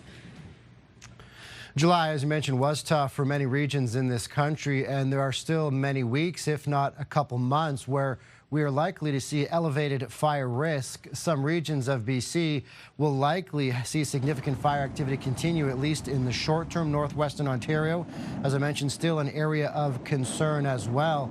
And wildfire season can stretch through September into October. That is why there is concern potentially for up to a couple months. The federal government's outlook had above normal temperatures remaining through August for many regions in this country. So we could still see, Amanda, the hot, dry and windy conditions persist in many regions, which will make the firefight and make the ability to get these fires under control incredibly tricky and difficult for these crews that are battling wildfires in many parts of the country. And we know here in Atlantic Canada, it's going to get really hot and dry over the next few days. Scott, thank you so much for your time this morning. Thanks, Amanda. CTV's Scott Hurst reporting live for us from our national newsroom in Toronto. We're going to have another break here on your Morning Atlantic. When we return, we will have the latest edition of Pet Talk with the Nova Scotia SPCA. Please stay with us. We'll be right back.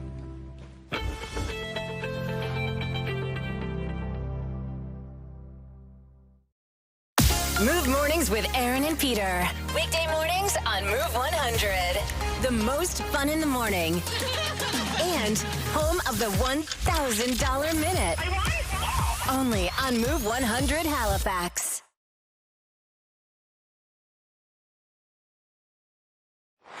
Welcome back on the latest edition of Pet Care. Well, we have a squirmy Whitney with us, and she's really giving it her all right now. Of course, we're joined by Dr. Mike West. Mike, thanks so much for being here with us. Oh, you're welcome. It's my pleasure. Had to pass her off because obviously she's got places to go. I think so. She's a busy girl for sure. She is. Tell us a little bit about her. Well, she's Whitney, as you say, and she's 6 months old, and she's definitely looking for a home. She did come from a household with a number of cats, so she'd probably like to live in a house with other cats. She needs stimulation, as we've seen this morning. Yes. So yeah, and I think she's presently in the Dartmouth shelter, so anybody with interest to contact the Dartmouth shelter would be great. She is adorable, and she purrs very well. Oh, yeah. She's just a little, adventurous, which nothing wrong with that. Oh, no. Yeah, that fits. All right, so talk to us a little bit. Veterinary medicine is always evolving. Why is it important that shelters look to regularly alter their practices and ask if there's a better way? Well, I mean, certainly science and medicine is always evolving, and we're always discovering new things. And, the occupants of shelters should definitely enjoy the advantages of those advances. And so we're reviewing our policies and practices all the time, and if something new and better information comes up, we like to go with that. Absolutely. Obviously, caring for animals can be a little bit stressful as well. Why is reducing stress an important part of modern veterinary medicine? Well, as in people, we've really discovered the link between stress and physical illness, and so doing whatever we can in veterinary medicine and in the shelters to keep that stress down will really help to reduce illnesses. Cats get a lot of viruses that can be, she just likes a little change of scenery, that can be worsened by stress, so we just like to keep the stress down. Absolutely. Obviously, individualized care plans have evolved, and why is it so important that we're making a shift to individual care plans? Well, I think all of our patients when they come into the shelter, they get a physical exam by somebody like a veterinarian like me, and based on that, we'll make a plan. So whatever illnesses or issues that they have, we'll make a plan to address that. So really important we get these animals to their homes in healthy a state as possible. So she's purring. She's living her best life right now. Oh, she is. Yeah. Are we ready for a shift? Yeah, we got her. There we go. Understanding feline leukemia has changed. Can you tell us a little bit? Yeah, that's a good news story. We've known about feline leukemia since the late 60s, and over the years, it's a devastating disease, and we've been testing for it at the shelters, so every cat that comes in has been tested, but we found the incidence of it has dropped, and to the point now where we're testing at less than 1% of all of our cats, to the point where when we've actually decided to start testing cats that look like they're at risk of having the infection rather than every cat, because with such a low incidence of disease, those tests are really hard to interpret now. So the test's much more accurate if we're testing cats that actually have a potential to have the disease.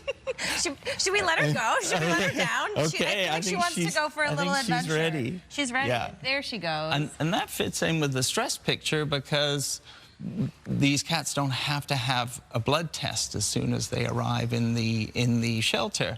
And that, you know, as good as we are at doing that, that can still be stressful for them. So. Absolutely. I mean, Whitney has gone on a mission to figure out what's happening with us. Oh, there she goes. She's off and out and running. Okay. What's back there? Well, she'll discover it for us.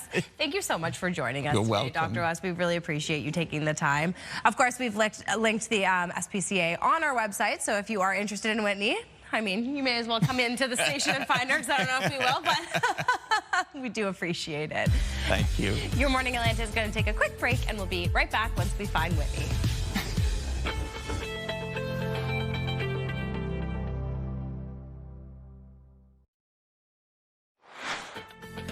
Still ahead, work out around the clock. Anytime Fitness is a 24-hour gym in several locations. We'll visit their newest one and check out the fitness test Brienne was put through. It looks tough, but she's tougher. That's coming up this half hour on Your Morning Atlantic.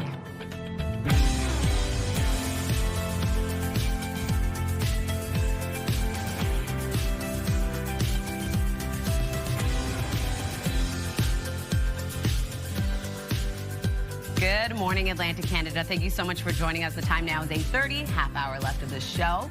I just wanted to shout out some of our viewers. Yes. I met a few of them on Friday, ending off the week to go to the long weekend, and I had a fiasco at the grocery store. Yes. I'm not going to get into all the details. It was very stressful. Oh, no. And I met Veronica and I met Bev, the kindest ladies to ever meet. They said they loved the show. Bev was trying to help me out. Like, they were just so kind. Thank you, ladies. Thank you, ladies. Yeah, thank you. They saw you in your moment of need. It was a stressful one. I had to call my mama to be no. She thankfully came back from her vacation. I was like, she just got home. I'm like, Mom, you need to come right now. Help me out. Immediately. Just one of those moments, Yeah. Oh, my goodness. But yes, we meet so many of our viewers out and about, and I'm sure many will be getting out and about over the next couple of days. It's going to be quite hot. Did you keep telling us? So what do we have in store? Oh, heat. You can already feel the mugginess in the air early this morning to start your day. Here's a live look at Antigonish. 20 degrees already in your area. A bit of a cloudier start to the day. We did have some shower activity early in the morning, already clearing out, as you can see from our live eye, leaving sunshine for the Maritimes. 20 degrees in Halifax with 21 in Charlottetown, 17 degrees in Fredericton, 18 degrees right now in Cartwright with 16 in St. Anthony. Still holding on to a rainfall warning in effect for parts of Labrador until this evening. So we do have periods of rain across Labrador today, a chance of showers for Newfoundland. For the Maritime region, showers and or drizzle to start your day, already clearing out though, seeing sunshine for all three Maritime provinces. Going to be a windy day ahead though. We are seeing sustained wind, 56 kilometers per hour in North Cape. 35 in Grand Etang with 43 in Canso. Wind gusts getting up to 70 right now in North Cape. 74 in Canso with 59 in Charlottetown, 52 in Grand Etang and Sydney. We'll take one last look at your forecast just ahead, but first, one last look at your local news with Amanda. Thank you, Latavia. And we begin with a traffic note in downtown Halifax this morning. Paramedics and police are on the scene of this two-vehicle crash between a motorcycle and sedan. You'll see the images here in just a moment. There is a motorcycle there on the side and damage to the front of the car involved. Police tape is also up. This is in the 1000 block of Barrington Street, which is currently closed between Victoria Road and Green Street. This is near Tim Hortons in the area. There is no word from police this hour on how the crash happened or if anyone was hurt. Police in New Glasgow are asking for help in finding a missing senior. 82-year-old Scott Anthony Grant was reported missing late Monday night. He was last seen at 8:30 p.m. leaving the Aberdeen Regional Hospital. Police described Grant as being 5'1" and 174 pounds. There is concern for his well-being. Anyone with information is asked to contact police in New Glasgow or Crime Stoppers. Despite a tentative deal between WestJet and the union representing about 4,400 flight attendants, some Maritimers are still left stranded with little to no answers. The flight board was littered with cancellations on Monday at Halifax Stanfield, and some planes stuck grounded. Among those left in limbo are dozens of New Brunswick-based scouts and scout leaders. At first, we weren't given any information, and then we were randomly reassigned and rescheduled to different flights, just kind of randomly flying through with different airlines, some with different airlines. Mine and 12 other people, so a block of 13, were just canceled altogether. I have no ticket. I have no way to get home, or no understanding of how I'm supposed to get home. And there is no way to contact WestJet. They decided that, where they just reached a deal that we would be getting out of here between the 5th and the 7th. So I'm flying out the 5th, and my daughter's supposed to be flying out the 7th. Now, we need to be together just because of her complex needs. I can't have her fly alone. I know she's 13, but, you know, this is concerning to me. Trying to get through to an agent at WestJet is impossible. It's not clear when the airline's operations will be back up to full speed. Nova Scotia Power electrical workers have approved a tentative contract averting a utility strike. The union, representing 1,000 workers, voted in favor of a new contract following a strike notice last week. The union had filed a 48-hour notice of its intent to strike last Monday and was preparing picket lines. That afternoon, the union said the Emera-owned company offered its members a $1,000 signing bonus. It also offered a 4% pay increase in each year of the 3-year deal, along with other improvements. Voting on the contract wrapped up Friday. Gas is now below the $2 mark in Prince Edward Island. Gas fell by nearly 7 cents a litre overnight. The minimum price now $1.93.7. And a slight drop for diesel. It fell by 1.2 cents. The minimum price now $2.43.1 a litre. Finally, the 129th Natal Day Parade kept people entertained during yesterday's non-stat holiday. There were 43 floats or other participants this year, meaning hundreds of people taking part. The city says that's a sign of interest shooting up and people wanting to get involved. The parade route has changed over the years, but this time it spanned 2.3 kilometers through Dartmouth with the goal of making it more accessible. The parade was only a part of the Natal Day weekend festivities, and thankfully rain held off for the most part. I think it's very Nova Scotian to have people come out in the dreary, overcast, 15-degree weather just to watch a parade and watch their community come together for Natal Day. Good to see the parade, the great attendance, great turnout by the public and the community, and it just kind of goes to show that we're all working together to pull something like this off for everybody's enjoyment. Now, last night's fireworks, they had to be called off due to the weather, but officials say they're already looking ahead to next year's anniversary milestone, which will be the 130th Natal Day Parade. So we hope you had a great Natal Day, or if you're in New Brunswick Day. Yeah. You enjoyed it. Yeah. So many different names. So many different names for the holidays. There are, especially the February holiday, right? The one that most people call Family Day. Yes. But it's Heritage Day in Nova Scotia. Yes. Islander Day in PEI. Yep. Yeah. Just, you know, keeps you on your toes that way. Yeah. It does. It really does. Yeah. I mean, it was a busy long weekend, which we saw basically across the board. Yeah. And also a busy weekend at Wanderers grounds, because as we saw, the NSL played and the CPL also played. So we're heading over to the Wanderers, who hosted the league-leading Hamilton Forge. But Halifax's own Ellie Black was the celebrity sighting of the day there. Of course, she started off the game with the coin flip, off another impressive performance from the Commonwealth Games over in New Glasgow, or Glasgow, not New Glasgow. The original one. The one in Scotland. So, yep, Ellie did the ceremonial coin flip, and then it was a 0-0 draw. So a clean sheet for keeper Marco Carducci. Halifax sits in 6th with a record of 4-7-5 thanks to this draw. Well, look at that save. Boom. Yeah. In his moon mist. In his moon mist. I was going to say, if there's someone who knows how to do a flip, it's Ellie Black. Yes. Oh, yeah. Yes, definitely. So, you know, she probably flipped that coin perfectly. Probably could have spun at the same time as it, but... Absolutely. And if you missed on our website, ctvnewsatlantic.ca, Todd Battis did talk with Ellie Black last week on CTV News at 6 about her impressive golden performance at the Commonwealth Games. So you can watch that. Catch up on it. Yep. Highly recommend. Highly recommend. Anytime you can hear Ellie Black talk. I know, she's incredible. Yeah. Great person. All right, now we're going to talk about the community calendar. Some events taking place this week. The 33rd annual New Brunswick Summer Music Festival returns to Fredericton. From today until August 15th, you can get out and enjoy music with highlights of this year's featuring classical masterworks and outstanding Canadian composition. To learn more, head over to their website. And there will be a root beer float day fundraiser taking place in Charlottetown. Okay. Sign me up. Thursday, August 6th, you can head outside of the PEI Convention Center from 11 a.m. until 2 p.m. to enjoy a root beer float, all in support of the IWK Foundation and Children's Miracle Network. Love me a root beer float. Exactly, right? Hand in hand supporting a fundraiser as well. All right, so the Eastern Passage Cow Bay Summer Carnival is underway. The 51st annual event will feature a street parade, sand sculpture contest, teddy bears picnic. I want to know so much more about this. Yep. And so many other incredible family-friendly activities. Head over to their website to learn all about it. And if you do have an upcoming event, send us the details. We'd love to promote it. Your Morning Atlantic at ctv.ca. Teddy bear picnic, is that a... There is a song about it. There is a song, right? There is a song about it. Yes, Brian, there is a song. Yes, Bria, there's a song about it. Is it Sharon Lewis and Bram, or is it... We're getting the all right.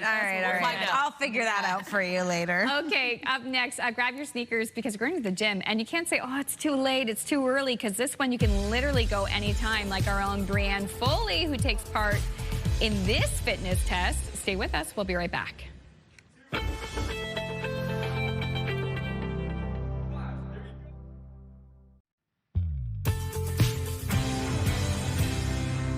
Looking quite busy over at Peggy's Cove this morning. Welcome back. The time now is 8:43. As you can see, lots of sunshine already throughout Peggy's Cove. 20 degrees as of right now, so heating up and feeling quite muggy across the region. Weather is brought to you by Cummins Trusted Home Standby Generators. As of right now, it is 20 degrees in Halifax, 21 starting off your day in Charlottetown with 17 in Fredericton, 18 degrees in Happy Valley Goose Bay, 17 in Gander. We do still have a rainfall warning issued for parts of Labrador from now until early this evening, expecting rainfall to range from 30 to 60 millimeters. Now over to our forecast timeline. A few showers still holding on to parts of the Maritime region will clear out though into the afternoon, leaving sunshine for all three Maritime provinces. For Labrador, looking at periods of rain throughout your day today and a chance of showers for parts of Newfoundland. Seeing a bit of sunshine though for parts of Newfoundland into the afternoon, although a chance of showers will return into the evening. For the Maritime region, clear skies for all three Maritime provinces tonight. Temperatures remain relatively warm, feeling quite muggy, and starting off your day on Wednesday, clear skies, sunshine, and temperatures will be heating up.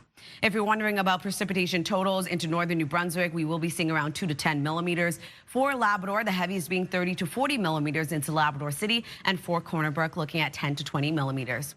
For our forecast today for New Brunswick, daytime highs above seasonal for the most part, ranging from 24 degrees in Grand Manan up to 28 in both Fredericton and Moncton. A few showers to start your day already clearing out, leaving sunshine across the province, wind gusts of 50 into the afternoon.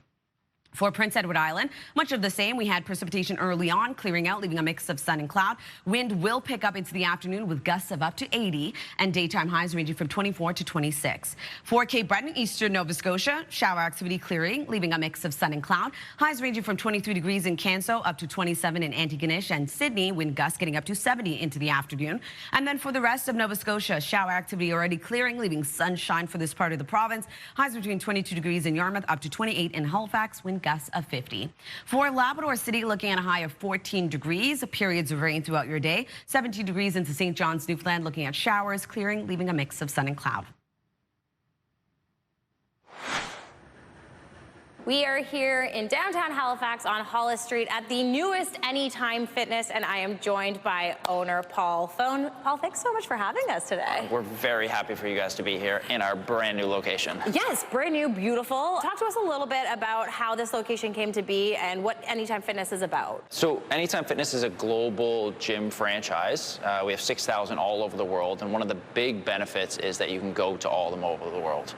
Here on the East Coast, we're really focused on quality. So it's an adult-only gym, and you can see when from Quinpool, our location, our first one, to South Park to this one really has all the bells and whistles, and you'll see that as we go through it. I love all the natural lighting. Why is that so important for people coming into a gym? Honestly, the biggest thing is the natural light really like wakes you up and kind of gets you in that mood to be outside, and that, especially when you're along the cardio wall here, the natural light kind of adds to that element and that ambiance. Absolutely, especially here on the East Coast when you get all the changes of weather as things go, right?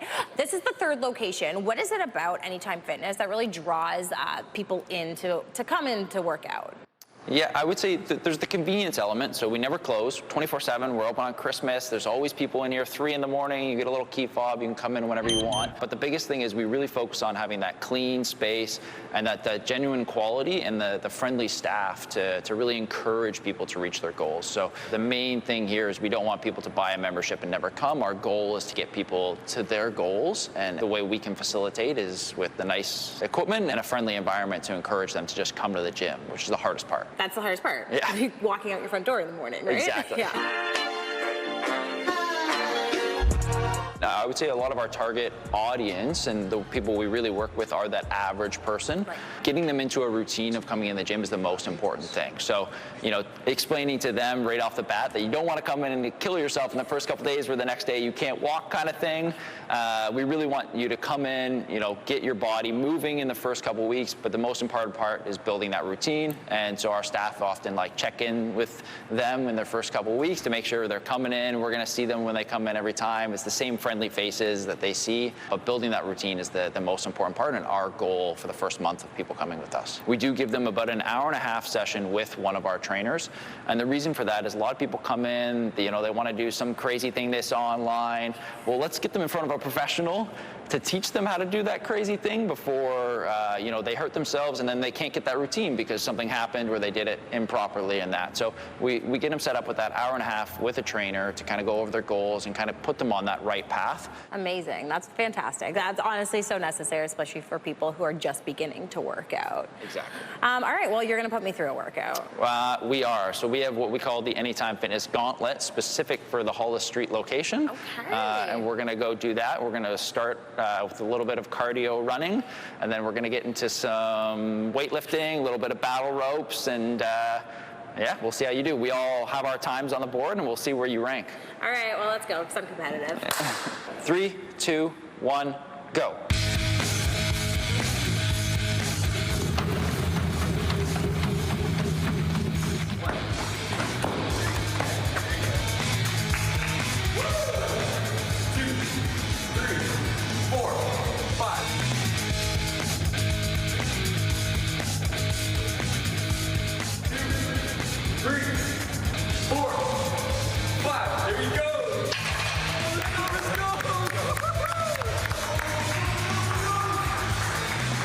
And time, 1:07. Where'd you fall? Third place, you beat me. Let's go. All right, so people can come and kill themselves at any time? No. First of all, no. They can come and enjoy a good workout, which you just did. Yep. On anytimefitness.ca, you can book an appointment with our staff to come take a look or come in during staffed hours. Awesome. We're going to go to recovery now, and we'll see you later.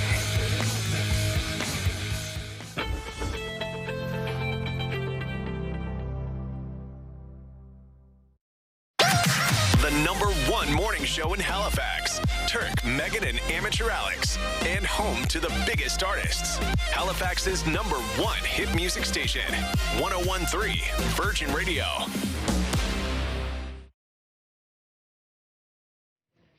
Welcome back. And Brian, you made it back. I did make it back. Big workout. A big workout. It's actually, it's a beautiful facility, honestly. It's got all the things that you need. As a gym goer myself, it has literally everything that I'd want in a gym. Cool. So definitely recommend floor to ceiling windows so you do get that natural light. And that's, honestly, for me, that's really important when you're working out so that you don't not know what it's like outside. Exactly. Right? You're in a cave. But more importantly than that, Anne Marie is the one who sings Teddy Bear Picnic. I 100% knew. I could hear it playing in my head. So, Anne, I'm sorry. Katie Kelly would have my head right now. Yeah. So, you know, here we are. Anyway. Katie Kelly called in. Yeah, she was like, Brian! Yeah, come on. It's Ann. So, yeah, anyways, had to clear the air there. Oh, my God, Jens. And we got it. we got it in. Yeah, I can even picture the album cover of the single? The one that you put on the record player, like a record album. Oh, a vinyl. Vinyl, thank you. Yeah. Good, I need a coffee. You guys take it from here. That was a busy workout. Maybe you want to go and visit the Anne Murray Center, right? Mm-hmm. Maybe that's something that's on your bucket list to do this summer. We put the question to you. What's something that you still want to do in the last month of summer vacation? Here's what you have to say. We'll start with Brandon, who says, Future Forest Festival in Minto, New Brunswick. I look forward to this each and every year. Seeing friends I only see once every year on that weekend. Such a treat. Cool. It's true. And sometimes it's that community when you go to these festivals of seeing people who are also just as passionate about whatever it's about, getting together, those reunions. I hope you have a great time. Yeah. Heading out there, Brandon. Candace says, getting to the beach with my girlfriends is top of my list. Well, if you're watching Latavia's forecast for later this week, like, you're in luck. Tomorrow, Thursday, Friday, Saturday. Any beach you want to go to is probably going to be a treat. And then in northern New Brunswick, Mo from Bathurst says, fishing, fishing, fishing. Mo, from what I gather from his text, is a very outgoing guy. Yep, outdoorsy. Very outdoorsy. And I'm almost surprised. I like to think I know him a bit now, and I'm surprised he has not gone fishing yet. Yeah. Or maybe he just wants to continue going fishing. It's probably, I think it's that. I feel like that might be more on brand for Mo, you know? Yeah. You know, I've never been fishing. You know, I have many times. Yeah, you're a great angler, which we found out last week. Which is hilarious because I would be the furthest person to go fishing, but I've done it, and every time I've from Toronto, yeah, for real. Great angler. Yeah, just doesn't compute. I've been on so many dates in Ontario going fishing. Yeah. Really? Would have thought, yeah. Oh my goodness. But I'm always down. I'm like, yeah, let's go fishing. Yeah. I'll show you my skills. She's quite the catch. Yeah. She is quite the catch. And this was also quite the catch. A young seal pup was rescued in Belgium after swimming in from the North Sea. So, poor little baby. It was captured safely and taken to a seal rescue. Oh, is he so cute? He's 2 months old. And sadly, he was separated from his parents. Oh, no. But once he's rebounded from a few minor ailments, he'll be released back into the wild. And he'll go fishing as well. Yep. Right now, he gets fed fish. Right? And he gets to just live his best life. That's the kind of fishing I like. Like, I want the fish cooked and handed over on a when plate. When I lived in Hong Kong, there was an island that you could go to, and you could go to any fisherman and tell them what fish you wanted, and then they would bring it to whatever restaurant you want. Wow. Ooh, that's my kind of fishing, because I didn't have to actually do the work. I just got to do the eating. That's fair. Yeah. Not a bad deal sometimes. No. All right, and we hope you join us for the show tomorrow. We're going to talk about the Special Olympics, their national games, plus visit to English jewelers, and much more.